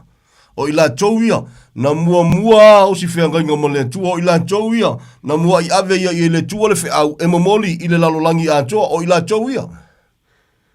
Vi ia le li. Whemertanga tau le tua. Siri musa la walia, i me uma, ai siri ale nei, ua avatu iai e le tua lana upu, la tau te tausia o laina ma mori mawina. Vi ia le li. A le mea la wa tupu. Ia ua iei la le mea wa tupu. I le au ave fe au ia sao mai mumua. Praise the Lord. E le o suia le fe au. A mai se o le fe au na tuuina ma wha amala maina e le tangata po le ipu filfilia. Praise the Lord, praise the Lord. I le momol panitum tau pasu lima Samoa. E te leanga feosofi ka kou ma si i le maule le whaipu mulmulia. O le nei i alwalu lo tofa malosi nga luenga le tua ma le lea unua ina ua tatou i loa. E leo se mea wha lea o ngalo tatou tauti ngā i le li. O le maangaia i o le maunga le si. O le maangaia fo i o le maula ka wha longo. I le wha soa, i le wha manatu, of course. Ai o le mea ia malamalama le tangata le si ia le maunga ma so se whaife aupo so se whailaunga si ia. E le mawhainga nga e ingu mai kausami mai maona i le wheau ma le manuia le natala noa le tusi le nā. Pe a whai e ke whei o le amakanga al kusi le ngā. O le whaanga o le amatanga le taupu le nā. Whemele tanga tau le tua. Pe a whai. La tau te tau whima wina le wheau na o mamoli atu. Tala nolo le tanga tau le wheau. Whemei paulo. O le tala nolo i la tau o la wawe wheau. O tala nolo i lona wala wina. Apela amo. Tala tuspa ia. O le tamau lau whatu o tua. O le teimo le kale sia ngalua le nganga pa ia fatu la tanga te sofa ia Paulo. Whamelo ma tanga tau le tua. O aperamo, o le tamau lau fatu tua. Ao Paulo, o le tamau le tala le lei. Ia ona e alofa lei so se Samoa e whakawhakawa ia wa onga. Asi ko inga lenga. Vi ia le ni. Whamelo tamau loa soli. Ia e whapena. Ona o le wala aua le tua. Ona o le taimi. Le taua telo le malamalama o tantou Samoa le antinu pele. Sa fa so le tai au mo vai atu po le malama o tuna i atu. I singai foi de fale o foi le ka ki kapua i ai sa loko i mo le li tu sai malana vala au. Hallelujah. Veso soani a wina fa manatu i tangata. I le tulanga one i ngaulo pensingi lo wanga il falsa malo kwa lu fale anga il falsa lu fale a. Oni se tasi sauninga, oni se lua sauninga. Ne se kula fomo. Ai ole matango fie e alu pe fa fia. Ai e alua mo lou mautinoa, e ke le foi fua, e te whaia ma le oli, mo le vi ingo le tua. Matango fia lea. Praise the Lord, praise the Lord. Ala tala tuspa ia, o ai ngau. O ai le mai maul pensingi. O ai le alunga le wha alunga mea. Ia, tata ua tuspa ia, Tala tus pa ia. E le mawhai no tuina le wainga fōu i le whangpau kuai. E mai mau. A le pā, le whangpau, e mai mau le wainga. Praise the Lord. O le awa onga le nāma le fisosoani atu le nefia fisa moa. E lua fe au e whaamtala ina le mele nā. O le tangata soifua, i le vā o le tangata malentua, i le olanga na e soifua mai ai, ma le olanga e te whamaulalo ma, wheliwa ina, ona o le tua ilo nalofa. Na ia mo ia lofa mai. Vaenga lua, o le awa onga, o le vavaina, o awa onga o le whenga tuai, ma awa onga o lalo le lofa tu noa. E le mawhainga mix up inga mei e lua Samoa. Let me say that again. E le mawhai. Tala tus baia. Tau te lo tatu malamalama. Via leli. Hallelujah. Se fisoani mamona ne fia Samo. Taua. Tala tus baia mai mau. Ele se upatiti tala tus baia. Na fa le watu mo le loto e fa maulalo ile mauti noa. Ile fisoani o le nganga pa i o le tua. Mai mau. Ngau le laku, ngau le sau, o whea lava ngai ke kapua iai. No matter who you are, no matter o whea ngai ke kapua iai. A whai lava, e te lei salamomoni ma whatua tua ia Yesu Keriso. Ia, o le leo lale na peo no tomua ne fiafi. It's really sad to hear. Ma ye fui ka kou ia onga o le kalesia nga. Nga loloku mai ia ngai mako kua. Ia lau whailangi ia lea lava e lo ia ka lo whai. O lewa e manatua lofa i le tau vāmano i au tua a. E leo se mele anga. O le mea nai tupu. O e malama e rua whawau lo whakari mai. Ida o le manuia, i le mamalu o le tua e whawau. Po le whawhanonga, without the Lord forever. O le whesiri. Ia whesosoani enjoy. Vi ia le lipea whai o le manuia le tau nuunga o na i au tua a. Awa kei kalama le keimel whi au e wha e le whakafa i sesi. Po whianga ke loko ai. Vi ia le tua, pe awhai o lai manuia le taunu unga, o la fuilana whamalosi atu ia te oe whamalosi, atali ia whawhine whanau, whamalolosi, o loso i fua le ri, i nga luenga le tua, ma ngaia, i o la sisi whi au, whamalosi. Pe awhai le nā, o lo manuia, le la tau foi tamu enga, i le la tau taimi, sa au na foi, e tu sama le upo le tua, whamertanga tau le tua, a tau tala, tau tala tu sama le upu. Au auna tu sama le malosi ua foina. So soangia kunga ngei mea langa mea o le kelenga. E oso ele koko mawalunga le koko kele. Aya e whaafafonga le leima tuto o Samoa. Na lo whaafetaia i le tua o lo whesosoani atu. Na lo whesosoani atu e tu sama le upumoni a wawina matau walangaina. Leo se tala ingo se lotu. Hallelujah. Ele. Via leli. Ona o le alofa tu no le tua. Ia, oli ale loto e oli ma, tau alanga pea, Praise the Lord. Ai a whai ale ai. Ia nei tu e whesiri fwoi le oe sa mole ne fiafi, ia te oe. A whai fwoi te whafonga moi oe se ta mao si nau, wa ili whanau. A leke alu ele leo lea, ia ole mea ngau mai ai. Without you, e ke sa ili oe o le tala tuspa ia, o lo sa ili le tama i e tapua ai, i le nganga whawai le mea moni. E leo whapea mai, o lo sa ili tama i a inga e muli ka isi a inga. No. Malia lo loto o ni mama songia i a joy. Whesosoani atu le nea fiafi. E mauti noe le loto. O mkwa kela o kaku kanga ka Samoa, o mkwa alua le lunga na, o alua le go with the flow. Yeah, what if o le flow nga ke flow wa yo se oli le unga? Do you really want to go there? E meise ape a whapeo Yesu tō lua masau whanau ne tō walo ma whanau. Do you really want to take them there as well? Au e tu lai mai oe se te mao se ainga. Te tina ni mātua ni whanau. Samoa. Tonga talo tau Samoa. E whafonga matatoa ia e leo se kala ingo se loku. E le whakafa fo iso se loku lava lea wa onga tuspaia. No matter who you are. Hallelujah. Praise the Lord, praise the Lord. Pengata. Ai afai no manuia. Ia via leli ia, tala tuspaia. E lema vai o na utuina le wainga fou i le whangpau kuai. E whapena fo i pia whai e fou le whangpau e kuai le wainga. It's the same thing. E lema vai. Fe au na lua so so ni jo Samoa. Hallelujah. A fa ye sisi fam kalanga ya tu loa. Ya ele on tasi mal tus baya, ha. O le tala noa lo fa malam lama Yesu al temi foi fa sanga Yesu mo no so. O mai foi fesidi ya Yesu le ele me, ah. Hallelujah. Mai Yesu o Yohane fesidi ngia Yesu mai. Le ale me ma ko ki anga pongi ya li anga pongi foi mala foi sa yo mala kusi pu ele anga pongi o kama. Ta ua no tato malam lama Samoa o ka ko ki anga ngefu. Amen. Le po Yesu fa mai ya. E mawhainga whango ngol ka ngakale sa ongi lo ngaso fia. A o iai le ka ngakale o leonga le aso le. Mai ele ai. Whakwa ngā langona se langona whapena pe a vala a. O le tamwhai o Yesu a wa watu. O ike kakalo iai. O ike angapongi iai o leki koki whafsanga i male e o me uma. Na liu tino tangata ono olona lo wha a ui o le tua e o me uma. O Yesu na le paua le pepe whapea.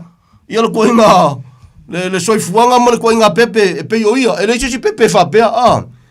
Na pese el perfecto Isaia fa mai a. Le whanau mo i tātou le tama. Fo ina mo i tātou le tali. E lona ua le malo. E ngō i o le silisili ese o le whaipule. O le atua. Atua malosi. Tama o le whavavau. Ali o le file mu. Wow. A le whai mai le pepe. Ali ki ola whai mai le kasi perfecta a. Fima ia whape en mamau o le vau le langi ma le lalo langi. So le whape ngal vau. O si o kako kamai whai ai atu lou. Ma le atua nga whai oe mau. Ale ki o whai la. Kama whai le atua e wha malama kuia isa la eru o kangaka. Ia e ngefu kama inga ua fio mai Yesu whai mai a. Na fio mai ilona lava nuu. E le italia e ona tangata. Aisea ina mga kwa le isa la eru wii. Ola mako wa tua, ola tua le mako ki whakali ko, ola mesia e pa ia. Whawhiwhenga ui mai o whaleo mangu. Le matau tia nao le tua Samoa. Amen. Le matau tia nao le tua fsosoani atu. Ta tau ie manatu, se o le lokuanga mako lo lokuanga o mai e amako kua ase tu lou owe keika. Whawhiwhea pia whape o laiko kofu kua ai se oli. E ke fialu e foi ma ave lau whangau se oli. Aue ke songa la fuanga upu. Awangi mama sangia ya ke oinga upu lafo Samoa. E lua whavavau. E ke le fiaula vale ko saulo o angai mai. Aua, se tu lou, e te whamawalunga whaleilonga whavalvalea. Ono le ti ngalo loto, e te le o nofo le lei lalo, ma whaalonga o kalinga ka kalalo loto i le tua, se ia wao oe le tua. Praise the Lord, praise the Lord. Ang le le tua ia jole ne fia fisa mo le tunu pele. Fe mai ya e mai mau. Se si vam talanga. A fa ye fole wenga ka nga fole von pau. Ele oli le tua ona na fia le soyo o le fa vau. Ale awala u ye ta joy le tua. O Yesu le tali. Amen. E man tua le tala ya Cornelio a. Au lumbo no fali o le tua so me ka kia fo yo nga kala Samoa.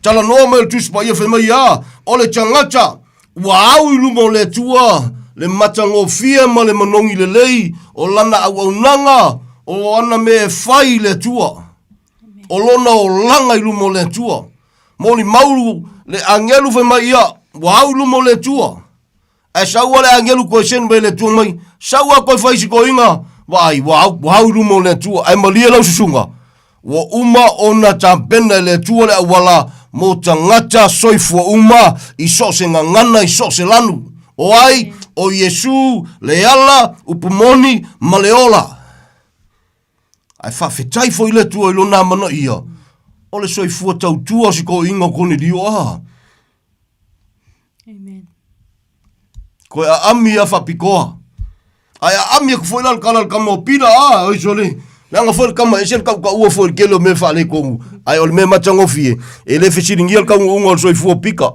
pira tamo petelu a manguia ka unga kama nga a ol soi fu tupu ai mar fa kamo e ngai le tu a so le nanga foi kama esel so vale a nanga foi kama ya lu i le ai nanga foi kama ko su ko kofu foi kai nga tai fale ko ya lu maulu ai fa fikai ya na fulfio lava le upo Yesu na lafo ai a. Betelu, au e taulelea, e fai au fika racing e pule a oi. E ono ngā veo e mako inga, makangaka makua. O le fusi oi kangaka, e ave foi oi tangata me te le loto iai, o le ata vaia na le tangata whaalea nganga. Le tangata umatua whaalea nganga, e ke le whaalongo i sofia poko poso poto. E te tapena, ai ngā lua le nganga o le tua lima tai oi, ai ngā lua le nganga o le tua, e tusi lima mea uma, ua na o Yesu na whaasa taruina, e le eisa si mea koe whapupoa iai, so se awa onga o le whenga tuai. Samoa le tunu bele, na lava te whafonga e le mawhai, o te whafteile malosi o lo foa i le nganga o le tua, ai le ngate leo o turi vai so se Samoa lo mantua nei pol kalame, e ke le sao se kapua inga se ngo se loku. E ke le sao ngi meia wa o le whenga tuai. Peri to menga, tu la fono se fulu, sa paki se fulu wai, e le ai ma se meo menga ke sa wai, e le fu se meo menga ke siri ai, mai le au nanga i lalo le alofa tu noa. E ma fai no toi whape atu a tātou le mataala ma tātou whamau lalo o mea nā e a veo oi se oli. Can I say that again? Fai si heavy ke lea, ia maria lo loko ea wawa kupelku spaia. O tagata lava leo petelu na ia tau alanga ina le whiaule nā. Ve mai, o le ale me tau te wha ono i le tua. Le tau toi whae atu a venga iua. O tagata onu ese wa liu mai le tua. A fe mai pauri e petelu, a le tatu te tauwhi wana o le alofa tu noa sa o ai kako. A le alme ko ke whae a venga iua kangaka. O a venga, o a wa onga ia. A wa onga le whenga inga tuai. A wa onga e le imaliu Yesu ke riso mo toi soi fua manu malo mai. A wa onga ma le whenga inga tuai, a meise lava le waa o le tua mai sala elu Samoa. E le ai ma se a wa onga poni polo inga na mo oe, Samoa le tunu bele. E le ai foi mani a onga mena e whasalaina i oe Samoa. None of those. O te malama mo o iloa. O le kele yo fai whiawa o se ingal kuspaia. E mai se when it comes to fulwa i marsapaki. Ta lofa. Ngā tia lo ta whatawa. O le arfina ngalo le tue lona teimi e wakwa iau. O te alu ma lo loto e whamaulalo. O te alu ma le nganga e whawhetai. O te alu ma le mautinoa.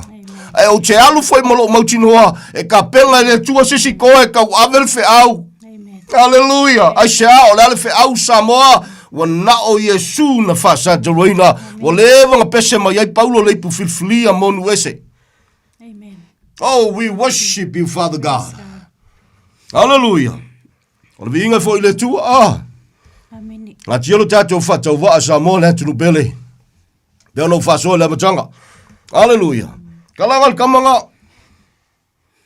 Cornelio. Wahau irumo le tua. Ai maria lau sunga. Wa umanga ka penga le tua le wala. Ka fe penga fa pe fai meanga a Cornelio sawa i lo le fa vawa. Ke lo e Samoa. O le a fai a singumi o le mea. O le a ngumi a koa inga male a ka le olanga le kaku ke iai. Ai fa fetai le tua. Fa metala tuspa ia. Le ai o le tua le alofa mai a Samoa. E le o se tua e pepelo. O le tua e whamaoni, o le tua amio tonu, o le tua e tonu ana whamasinonga, o le tua e paia, o le tua e alofa ma alofa muti vale, e le ulangi e stangata. Le tua le nana mua i alofa tu i a Samoa. Hallelujah. Anga le tua i a te ole ne fiafi Samoa le atunu pele. Hallelujah, o Yesu le tali. Kako kele sao se ingo se loku. Hallelujah. Avai lale mena tupu. Ya ami lol tala na. Ngol ma ngai malama. Ami lo. Ai ami ko fol kamo pira soli se na fol ka se via fai kaili soli. Vai la wo kongol falo ka ngai fai mai le ho pira. Ko ke lo le ia fa sanga ma ko wa ku ya ko. Ole wo kala ngo fai sala erul ka mai kiki. Ngalo ya ke ia. Wo uma ngo maliu Yesu. Ole ava normal fai to wa te tala I so se ngana I so se lang ale foi la ka mongo kulonga I ku isala el mai ko ke lole le ia ai nga lu etu mo fetala ina nga le tua pira kulunga savali ka wa fa longo malu o ila tono wa wina tu ai man tua tu tanga tino tu mo mori o ko la wa fe awe mo e mori ami ya ka ka ngai ya pecheru ala fali le tu al fali nga wa o ko le tu nga yo o ko la wa fe au au ka malama ma fa langa le ngefu le la kala ngo foi fa isala elu I ai le lo Lele ua ilunga o le sa taulu wa uma o na whataunu. Mo so se tangata soifua i so se ngangana i so se lano. Lalai mangaku wala siko ingo penteru. Le ai ngau le tua i sa la elu uma. Uma le lalolangi. E whamata i le tua tulanga na whamaya o le ie. Sau mai lunga. Whamaya whaonga piko. Ai wawai a kulko inga soli. Soli so siko inga mangu wala e mawe kukong soli. Mangu kaka, mangu whekolofi, mangu leus kaka i mangu wa. I wale winga na alfe aulu na. E leo kalangoa ngi mangu. O le kalangoa i tua inga tangata. Lea i to tonu al sio manga o nu ese. Lea ua fina ngalo le tua tafea tua ilo na lofa tu noa. Hallelujah. Hallelujah, Lord. Praise the Lord. E kalangoa kula pekelu, le kalangoa fika pekelu. Ilo la tau vama le tua. Fai maila na po te sila fia au te lei ele ile ngalo ngutu se mea. O te lei aia se mea aia sa yo ia te oita maa. Ile wingol kari le kalangoa koe. Malele ilo ele hai. Ele kalangoa ngi mea ai. Kuilunga. Alu erka malae. Erka ngakalae fina ngalo le tua whamanuia. Wow ilu mo le tua na ngaluenga. Alu mele tupu. Wow. Au Yesu e awala erkari. O yo ole ala. Upumoni maleola. Ele mawhaina sa watu se tasi le tamaa. Pe aleuia tui le atoli. Ka whewhea peanga sao. Cornelio, so le. Se tu loa e o foi kai kai. La kele foi la mela ka fesiringi o kuspa ia. Ole ngata ilea. Ole ilo la po felsa o te se. Wala fa pe ale ngalu ai yo. Ia nga sa o le kele lo ku yo wa ye ngi fe mai e pe esa pe kuala au pe kua kamalingi pe mangi ole kua. Ai fa fetaia ile tu tala tu spa ia. O lana fionga pa ia. O le sulu male malama yo tato vai mo tato wala. Tato te le tau waso ile upo le tua. Amen. Via le li. Ia le tala le na O ku foi ko inga sule la ku ko inga failanga moli mau. Failanga moli mau ia nga wa ile tua Ia fe mailo malanga upu ia. O le na. Ai ono wa amia tau. O ngalue le ngango le tua. O le tari la. O Yesu. Ka nga whaiakua ia Yesu. So le wha maulalo ka mai kikia. Sko ino. Avia le li. Kone lio malona ainga. Fe maina la ve ina. Ke lolo makau kia o kalanga Samoa. Ka kia lo fai foi kangaka ia fe mai ai le papa kiso ke le sau le langi. Se o koe fai kau le kuspa ia wha molmole. Awa kako ke o ka waso.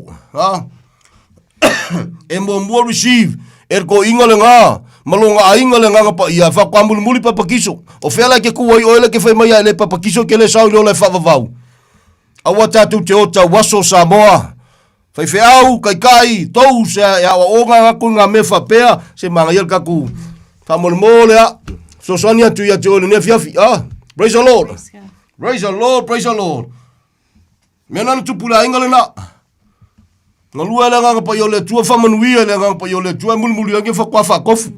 Yo whela la kuku mai ka kouia ka walanga nga whe au se. So swani le tua ia te oe. Hallelujah. Praise the Lord. Na wamanuia la. Matau tia Amen. Vi ia le ri. A lepa ua. Le fua o le saito ele mabala ye tu maua le me tasi Samoa. Pe ana whaasua ma tomua le nefi afi. E la ngona le alofa. E la ngona le mafatia alofa. I le whaasua ata ma ia fui ka koe. La i Samoa le whaafonga nefi afi. Ngai iei oi le levo le ngā. I le koe ngā mele ngā. Le mena te tapua i mai lotua. I leo sau lotu. Ai ona o le mea sa tapua. I le tau a inga mautua au ma vai. Pe ana whaasua. Le lava manino al tala no atu. A fai o manuia tu sa malupu. E fai kawa kukus pa ia la fai nga ola kusa malupu. Vi ia le ia lan mele alu ese ai. Fa malosi ai nga. Ola mela alu ai fuala i sisi mea pea fai ola lupu mongi. Vi ia le li. Te talo i le tua mola malosi nga lulue ai. I le nā fe afe. Pe afai. O amana ia Yesu na maliu. Pe afai. Olo ola i tu sa malupu moni. Fa malosi ai nga. Io fela koe alu ai. Ai afai ele ai. Io na ese foi le fe au. Maria lau sunga. Io lan me ke ngofo umi ai. Amen. E ke lava kia al ko sa lo angai mai. Am fai al ko fai fe au se fe oi. No one. O le whainga tāle mea. Se e whawhawhonga si mele la pa i e whamtalanga nefi afi. Ona o le malama o to tele. O le langona le ia Samoa. E ka ulol whai au. O ko meki ale pise i e la ngonga ile fa lo mal maka o kele o kangaka. Ono le manatu o fai au la ona le tua. Let me say this to you to lower o ko kele fai au le fai au mai le tua. A fai le ila ton fai au mai le tua. To lower e kele ma la yo se fai au e le ma chau ma le ola ya mana ia Yesu na maliu. Te fa fofonga le lei. O kele fai aku kele o le fai au le ia lusa o nga pe alu le ai le nga fa longo le fai au e kele ma la ya. I se fai au e leo la matau ma lea mana ia Yesu na maliu. E ese le mengo le launga si Yesu na maliu. E ese le mengo o le o laina o Yesu na maliu. O e moa mele se senga. E se ese mena. E ese le launga tau Yesu na maliu. E ese le pese ya Yesu na maliu. E ese le mengo o le o laina o Yesu le nana maliu. Whakwa umangia ia ngā ule whasoa. Le tala ia kone dio. Le mena na tupu ia peteru. Ele nga sko inga la o niko temo fo inga nga. Fe mai la fa fenga ko yo film nga volo kinga. Le fenga o ia pekeru. Na wa manga maliu Yesu o le tali so stangata so fu so senga ngana so selanu. Ala fo ko la ku ve mai ya. Sko ino Cornelio ke ilo le lei ya fa sanga maku waku yaku. Ele ko fa sa so le ale fe mai Paulo ya ele to yese yutaya po se leni ele to yese polonga po se saloto ele to yese tane po se fafine u tasi tato u mai lalo le lo fatu no o malama ya fa mole. Amen. Ole ka u fo nga ya wa ole pumoni au ka ngaka fo ya wa winga le ai so le langa ele le oso le mongi le mari na mol kele yo wa nga oso lunga le oso le mongi ke ya le oso o le whainga tāla o le mea, o na avele ma mea e whaalolo toina inisio tangata, e tā lofa, tai se seina hai. Na to mua le whaasoa nefi afi. E le leo le nai leo o isa moe o mea ngei asu. Ia e lunga o le whaifi au ia, e lunga o le wonga longa whale kungu. Of course, se sa oe, pe a whaio whale tonu, pe a whaio au se seina, au le mea ia malamalama, e le ngaka i lunga o le whaifi au le nga. E a wheke ai oe malo wainga. Ai lea manga ia, le leo whakau waa, pule la oilo fitfilinga au ke whawhikai le tua e ke le koe lafi ai. E le mawhaifuinga e koe alo whanga whapea le tua e se la e se se le whaifi au au kaika le sao. E ke loa la se se a ngofo umi. E ke loa la se se a e kanga support me se se ma me le vi ia i le tua. O ke le sifi sa mo le kausua inkoa. Mo kumu lunga o whaifi au lunga pule la ama ma kaika ingo e ka le sia sifi. Kau le ingi koa, le mga mingi koa, wangi koa, ongi koa e kau kala lupu mongi, tau Yesu na maliu, ai hampo lato loto. Amen. Praise Hallelujah. Amen. Oh, hallelujah. Praise the Lord. Nga leita mai a Joe sa mole atunu bele. Amen. Nga le mawhai. O mea ngaua mea ole a, e le mawhai ngau kuinga le wainga fōul whang pau kuai. E lua vai nga whamalamlama mea na mua o le tagata, e le wā oe ma le tua. E a vea, mana mia la vea o tangata fau. Tangata o sala, mo moni, ma whatua tua, ya Yesu, then. E sa saa kula le wainga fau wai, so le laku ma kua se ki a. Ai se a, o sa saa saa o ai le a. Le whang pau fau, i le tangata fau. Le tangata sa le au, yel sila sko ingo, le poko solo monga a. Na whaila na upu fe mai a. E le ia se me fau. Ilona taimi, la sa o laka kala. Ilona kaimi. Ai nga wol kaimi o Yesu la lo fatu noa. Ta pena lo ma vala wina Paulo. Ai le we se foi la o malama. E yeila le me fo. O ai o le o yake riso. O le o salamo moni ma fatu tua ya Yesu o le tangata fo la le merena. O ma vai le o langa tuai. E le fa pe e fa la inga le ko ai le se steak mo se ko ai se. Oh. I se kamu, ele va pela pa usa o mai le langi se mea ke kausa mea le ai. E ke kausa mea, e alo foi kako ke mamai. E alo foi kako kulkanga o le se mea. Le kako ke kingo. Ai o le tangata te tonu, fai mai le upol tu spaia. E tau wau ina ma vai fafo, au te tonu, e fau pe aisha. Le tangata le na le o surrender le tua. Amen. Le tangata le na le o ola mo le tua. Oh, beautiful. Hallelujah. Amen. Fai mai e. Tau wawa na mawai fafu, ori ala ko kongu. Ei loa le leia, lango tala tuspaio le fetala inga Yesu.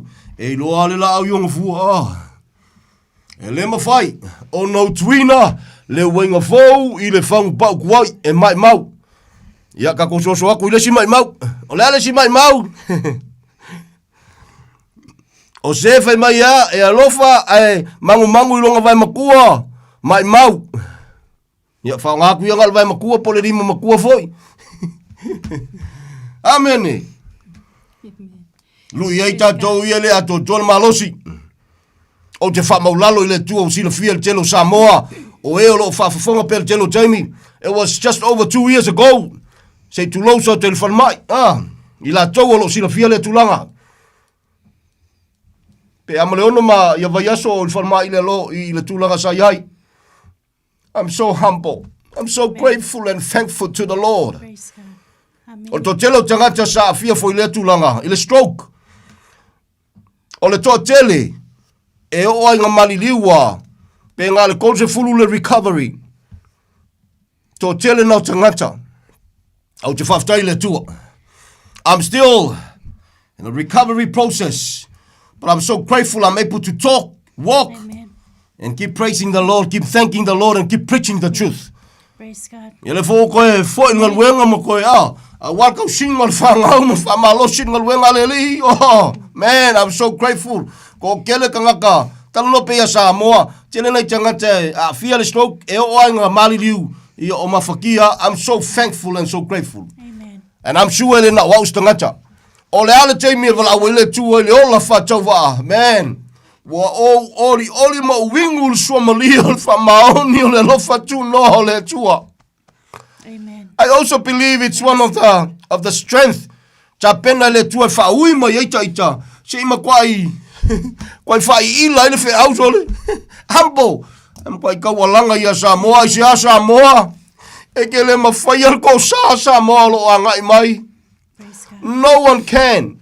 E o ai ke mongi lai fa aku la ko loko fe mai ke mongi Yesu le alo le tua. Le alo ta vitae la e sa we fucking ainga ma to le yo lo ma to tu temi. E vai la mo ko fa aku ke mongi. Ai sia wala ko loa e makau ki al ko sa lo anga mai Samoa. Fa mole Samoa. Sia we te fa mo lunga fa le lunga fa valvalea. O angi me wo yo wao. O angi me fa mangui le tua. Cha wo lo fa fetai le tua. Fa o ngata tawina ma fo ai so swani ni so mana mia. Ele si anu ave se mea. Me foi nga ka lo fo ya Samoa fa nga fangua ma su nga fangua ma Samoa e kele alu ma ave se pa wa gasi. Nothing.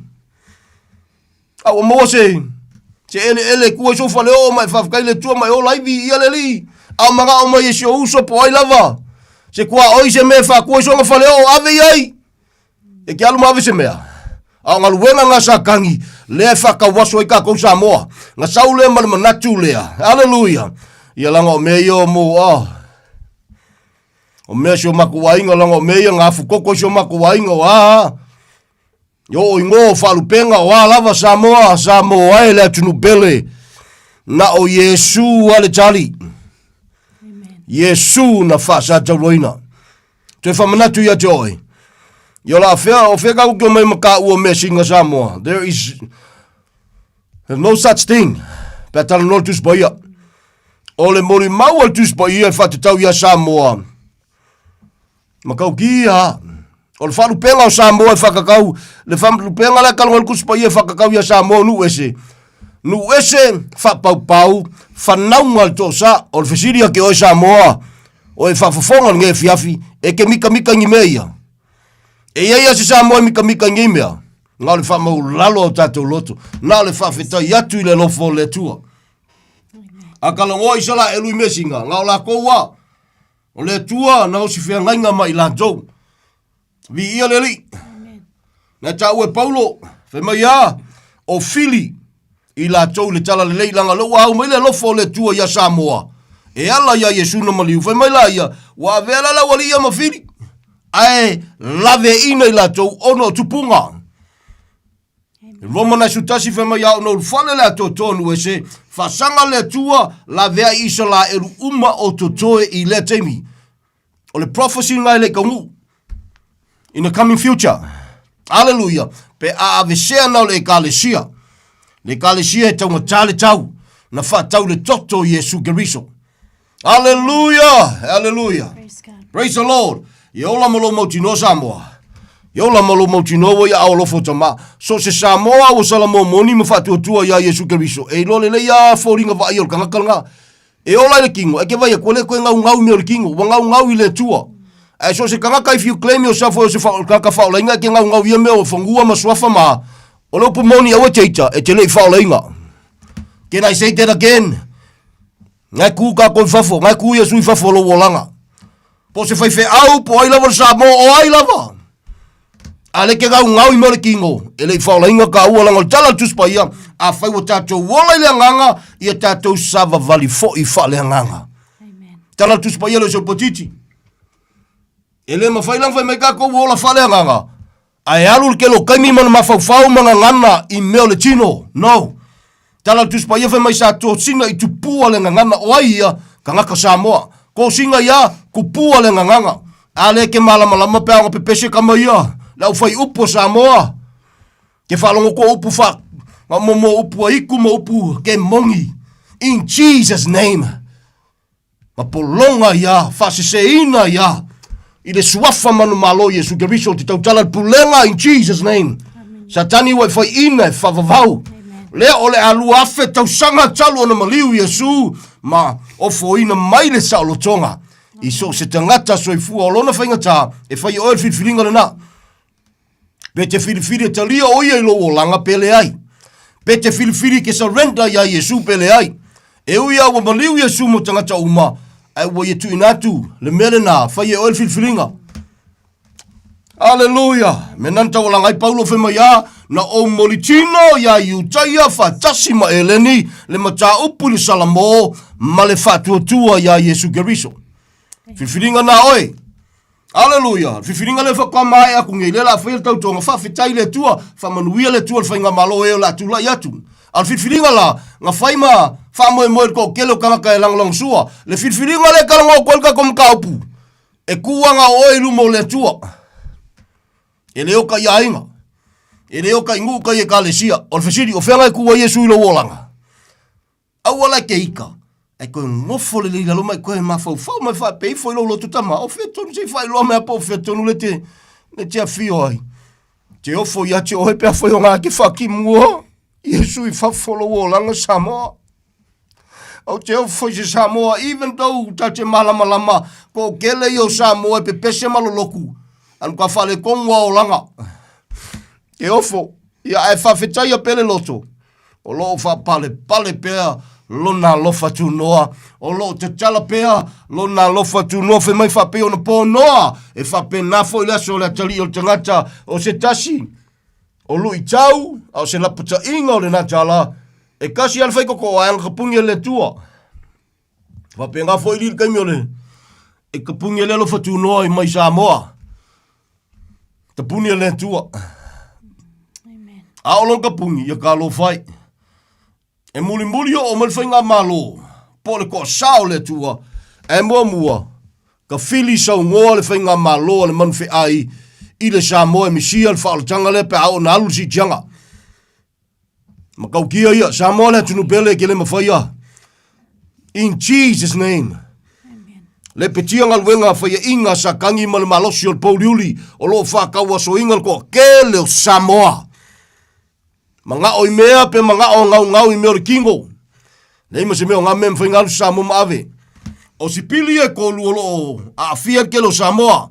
O si pili o a inga. O si pili o le anga nuu ma si pili o kanaka loku. Can I say that again? O si pili o a inga. Si pili o le anga nuu ma si pili o kanaka loku. Religious bird. Amen. Ma kau kia ka manga. Hallelujah. E alo lua upo kamanga ke whalongu pe o siri aku ilo le tua, sei tu loa. O aile le mawhawhau o siri inga upu le upo le tua. O aise Samoa, sei tu loa Samoa. Ai whawhawhonga le marko kua se mangiki alo ka kingo pe akalangoa. Pe se iwa whakongo le kangaka le nga whaia o ia sole. Aia ono le lofa tu no le tua. Ngai e sau ngofa pe nga isi Samoa. Ala ai feola. Ai a le salamo. Ta lofa. E ke le lava kia ko sao le tua loa ngai mai. Aua ka ko ke whabaulunga whaleilunga whavalvalea. Samoa, e alofa Yesu ia te oi. Praise the Lord, praise the Lord. Amen. Tango talo tātou tau. Aleluia. Ia la whawhewhea langa malama. Le telo tangata lo lotu kia whai amaka mai lunga le kelo whai au le kau waso. A kai kai ele si kau waso le al kalal kuspaia. Ele manguia kau ngunga o le lua. Ia ele iwala winga ka kou se lua so. Ang le leile tua ia te oa na fiafi. O te whawhtaia i le tua no lo nalofa. Whawhtai fo i le tua whawhtaia tu se sa molo o mantua nei por kalame lau te talo. Ma loa whawhetai, o le telo sa molo te talo tātou te lei whailoa ia, whawhetai o lo langona ma whanwhana i lau te talo, ona o le tua lo nā lofa ala lana upamoni. O nao ni au drai whatau waa, a ua ola ma inu, ma malie i le sua malia lo upamoni, le maua lungo Yesu na maliu. E le ia ma se mea koe whapopoa i hai. Le ia ma se mea, hallelujah. Ai ono le lofa tu no le tua. Ia wa tawhiri sau noa i alta ngata a. A fialu ai fialu. A fia whakua sianga mea whaku. Ia ngā wa leo i longa malama. Ta lofa Samoa. Aleluia. Angale leile tua ia joe. O le tatalo a ia whainga malofa i masio tatu malo Samoa. Ia tapenaina ma whaolaina. O le tala tuspa ia. Ele koe whakalia se ia. Ngai renga ngana ngasa ka whalongo kufoi, ke mi o whalo manme ele i o ngai nga whaino laisla mea a. Ma ngai ele leo le si whai whi au nganga, ia lau le whai akul paki, a whai ngai makamaka ngai ke ilolo ngā paki, arong, o ke le kusa paki, o ke kalango ke ku, il piko le tua, ka waku le lofa tu no le tua, manua mo le ola man malo se so se sa mo, lo mwhainga maa ngawai, ko kongu ma ngawai fafo. Whai mele kala al whai whi au le, si uso whai whi au le, ka fia kua au kafa. Ako kango ele, e miri longa ka wama whai a koe vai. A whai o lave whi au. Ku e ave whi au e fia e le tua. O le winga tala. E mele whai whi au, whai mele whamkalanga si ko inga. Mai ia, a manuia lo tau tama whainga. Ia o lo le whako ese whai whi au. Really? Whakali se manguia ngā leke whako ese. Kalal kuspa ia, o le ua whalongo si whafonga o le tua. Aul koe whamaa le loko aisea. E ke moia kunge ele koe ala kaya o aila alu e whaile manga o ngai lau loko. Mena fe metus ba ia e whalongo lo si whafonga o le tua. Au a lawangi koe whai eso fia whai mangaku. Nga le whamau lalo a mausta ia. Pe a whai lea. Ai ngā lue mai le tua. Ia la whakari la se, sorry. Ia wale ia la se nga peo. Kakalo e lau kusi puma lau whansai o. Whai ngā tātele, sorry. Via le li. E wheo lolo a mawhawhitai le tua. Ele tupu fuani mea. Wa nga fo ia asia kako le sailinga o aile paki sole. Maka koe male alofa sole le kelo whai au sole makwa me kongo se tu loa e kuku fuha o makwa se tu loa o keika. E kuku mai au le se mea a. Nga le kau vale swafo le rika vale ma le taitole o whai au. Le level au auna pe se iwa kau vale koe makakou. O au auna o tangata mua ia pe aola i mata tau i le tua. E tau tala i le amitonu e tau tala i le alofa. E tu le pito le tua. So le makau kia soli. Wau ngafo ia sia mea ua ka maka ko soli ae.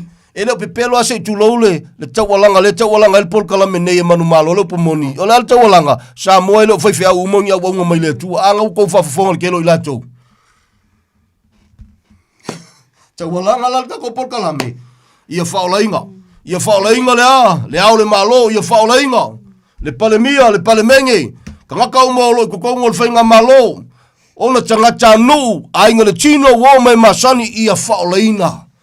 O le whiaulana lo tawalanga anto le pol kalame nei. Leo se tala ingo se lotu. O le tala inga o le whaolatanga e ala le maliu o Yesu Keriso. E mai o se manu ilo na olai mai mauia. Menana whai atu ai. O le siva henga nae. E ngā welpenkingi le alu le loku, marsau alu le loku. Ia wakila ngau pewa pe eri, por kalame le fiafi koe, por kalame le kai au Sorry. Via le li, ngau le alu ngau sau. Upo Yesu ele so potiti famol mole au keika. Anga esal mengol tangata lotu, esal mengol tangata wasala momoni ma fatu atua ya Yesu Keriso. Fa fitai fo yalo talo to ile tua. Ka ke fia fusia to some of you. Kelo lau kau ai maasa, kau ai maa ile kai mia. Ai wa whaalongo ngalu hetu le ngangole tua. Wa ngalo ngofu ama fifi le mu ma whaalongo. Ma ngai le nga. Ai whaafafonga mal tutoa. A vese lo ma whau oi ke loku fia ma fia. Ngai manguia lea. Ai ki kalangolo mai whaafafonga ka kupur kalame ma whapelang wau ke loku i ma i. Ia, ele whakafa lo pumongi mai le foi fua foi. Ia, misi ai oi manguia ngā. Ele ngungu al por kalame. Ele ngungu al tangata whatawa ale tala no atu. A le vi inga e foi le tua. O lo no fta talo foi le si Samoa. Le Samoa e lo foi le tua. Amen. Amen. Amen, haleluya. Anmol maunga ka vika. Le tuai o te matau ia te oe. Nao le si fo ia tanga te matau ia te oe. Fia mai ia tau. Tau tinonga na ta vito. Lau foi na tau tinonga ia te oe. Samoa le tunu pele. Meisi a so kolo foi fi au. Amen. E fi ololoa foi fi au oe. Haleluya. Al me whainga kai. Ia o kapungi lau kusi. Wama. Maloa leong sai. Al me whainga kai. Ma kwa kou le fia ia ka ika. Ale ka ki kalangoa ku le alofa. Pelao ka kalangoa ku e whaaleanga se loku. O le kalangoa e whaamalama le upu. E whaamalama le upu. Na malia le po whenga ke loku ai. E le whaakafa le upu. Amen.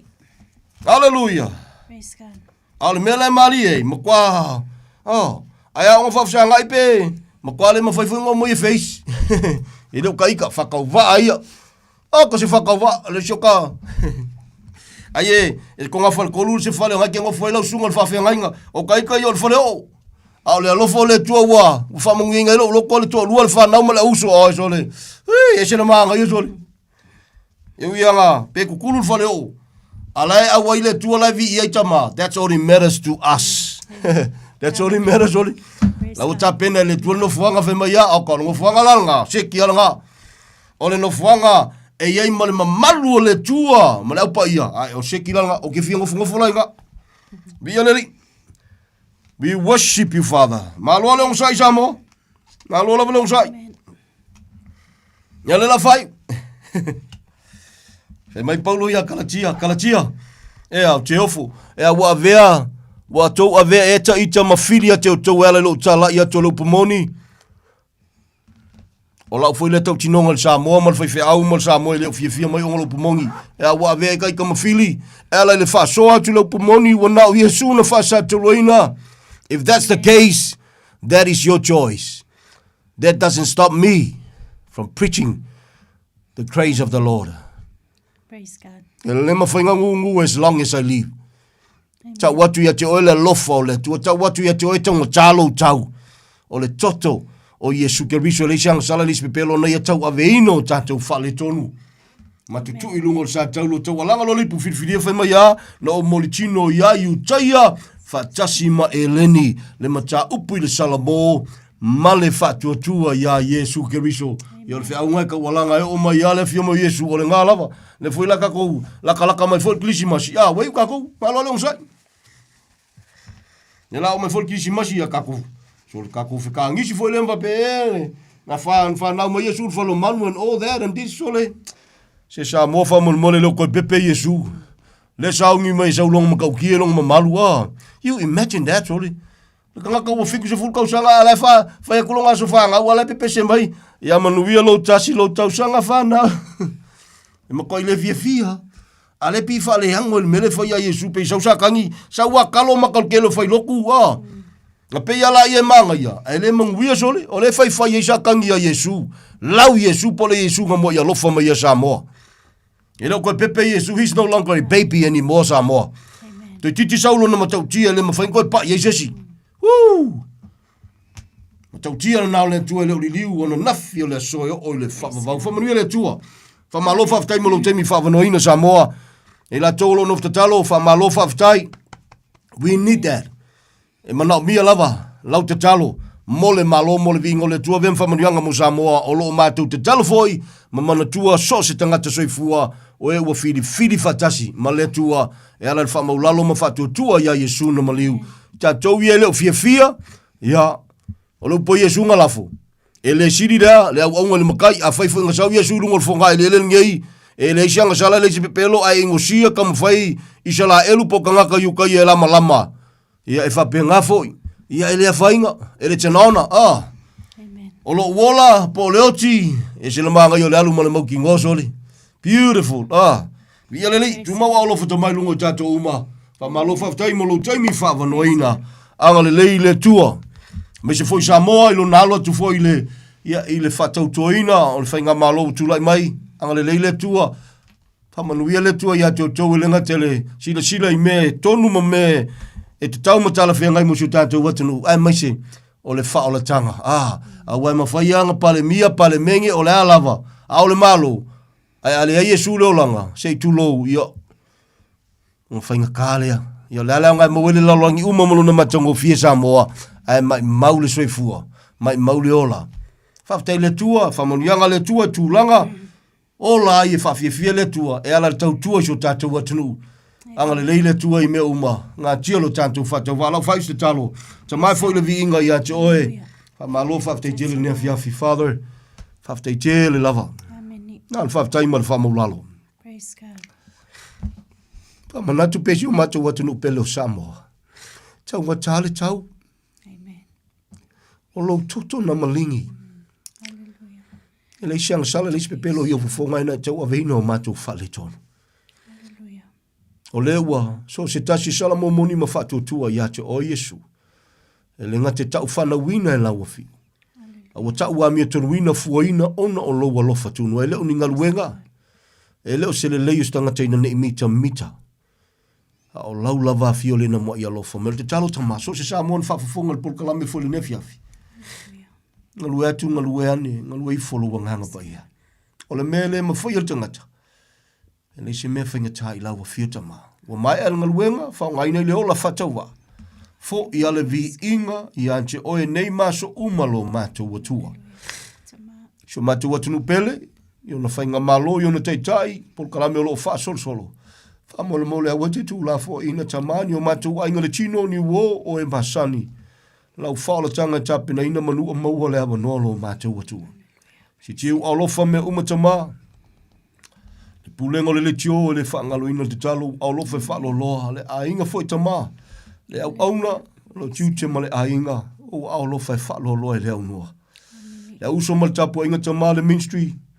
Le au no alofa tama. Ngai na pea molo malo vingo matu wola fatawa. I la tolo mantua nei polkalame. Bless them according to your love. According to your word. Oi fo ye lo fia mai tama. Ono le malama. Fa mole tama fa popula yo la to mata. Ne yo la to fidi ai male tonu. O la fa fia ya te o tu samala upomoni. A fe onga luenga fa ina satani yo lo fatawa so ina ai manatunis. I lo suafa manu malo Yesu Keriso. Sa tani wa fai ina whawavau. Ma tu te lewa lea iau tonga fiti. Tu mauia te ole vi inga tama. So se ngangana, i so se lanu, so se tasi wa salamo moni ma whatuatua ia te oe. La ingo le whatuatua lau tele, ua aolo whai whaloloa. Le whangaloina lo nua i salwa elu le te talo. Ua aolo whai whaloloa i tusai mala uputama, tusai mau valo anga i lo lava taimi. O maola whatawa, ma le tōlua o le whanau. Ngā tia lo mātou whatawa. Au aolofa tama o mātou wola wa iwa aolofa. Nei maso ume o lava le whawavau whawhtei tele, whawhetei tele. Ala ia Yesu te talo le whawhtai. Thank you, Lord. Amen and amen in Jesus' mighty name. Hallelujah. Thank you, Lord. Thank you, Jesus.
maua mai le taimi nei e te fili fili ai o lona fio mai tu te leiloa le taimi e tu mai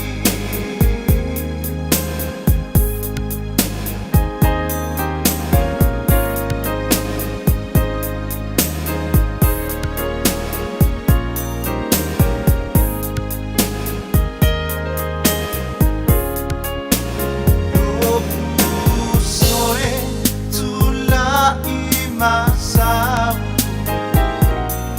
o Yesu o lo pala au na te mana o mia o lo o lana e fa o ma ilana fa o la tanga sola e se nei mai le tu ina nau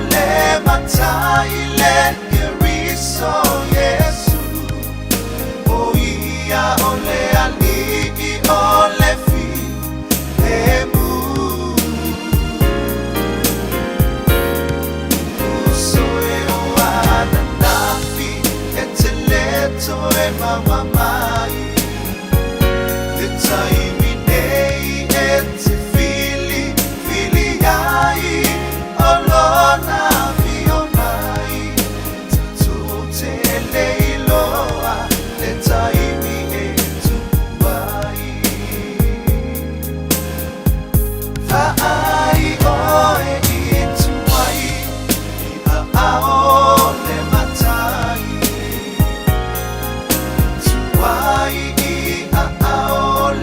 matai le keriso Yesu o ia o le ali o le fi e mu so e o ana nafi e te leto e maua mai le taimi nei e te fili fili ai o lona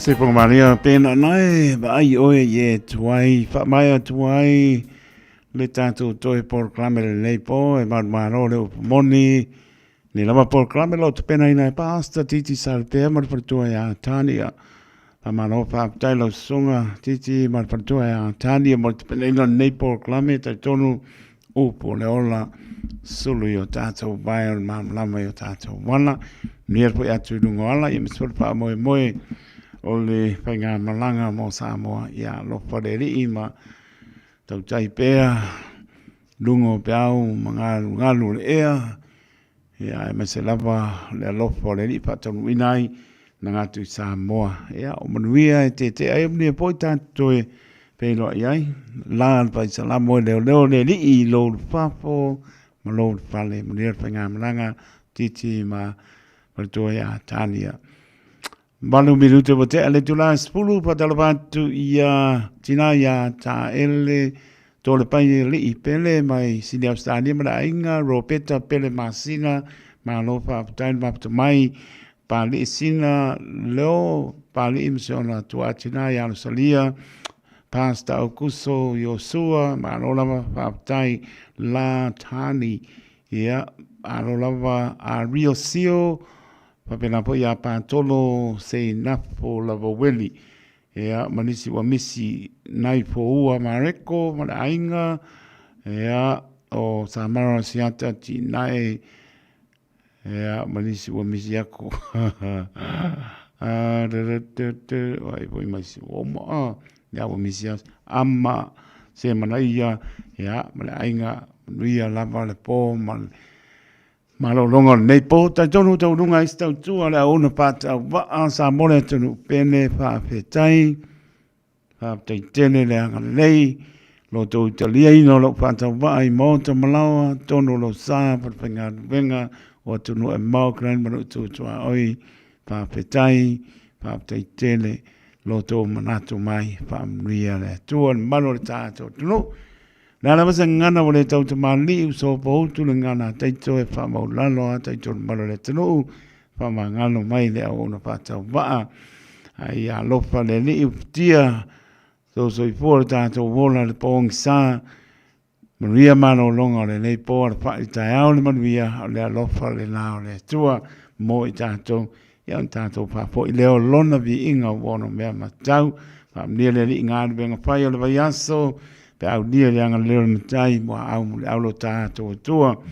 le malo tātou tuno nise o ainga o pe ngai pāno noanga o nise pele ma tanga mo tsia malanga maleu pa mai se le nganga o le le nise po pe ngai ma ngase o le tino i so se mauta ngase i mauta malawa ia nga le matai o ia lava o le po ma i o po ma o lana pa mano longa e pa iatu pa iane pa i po mo ma losi tanto te au ona mo ia malon pinalo ai ia manuia tele malo longa nei po alofa tele atu taito talo tole au ona saipua ma ia manuia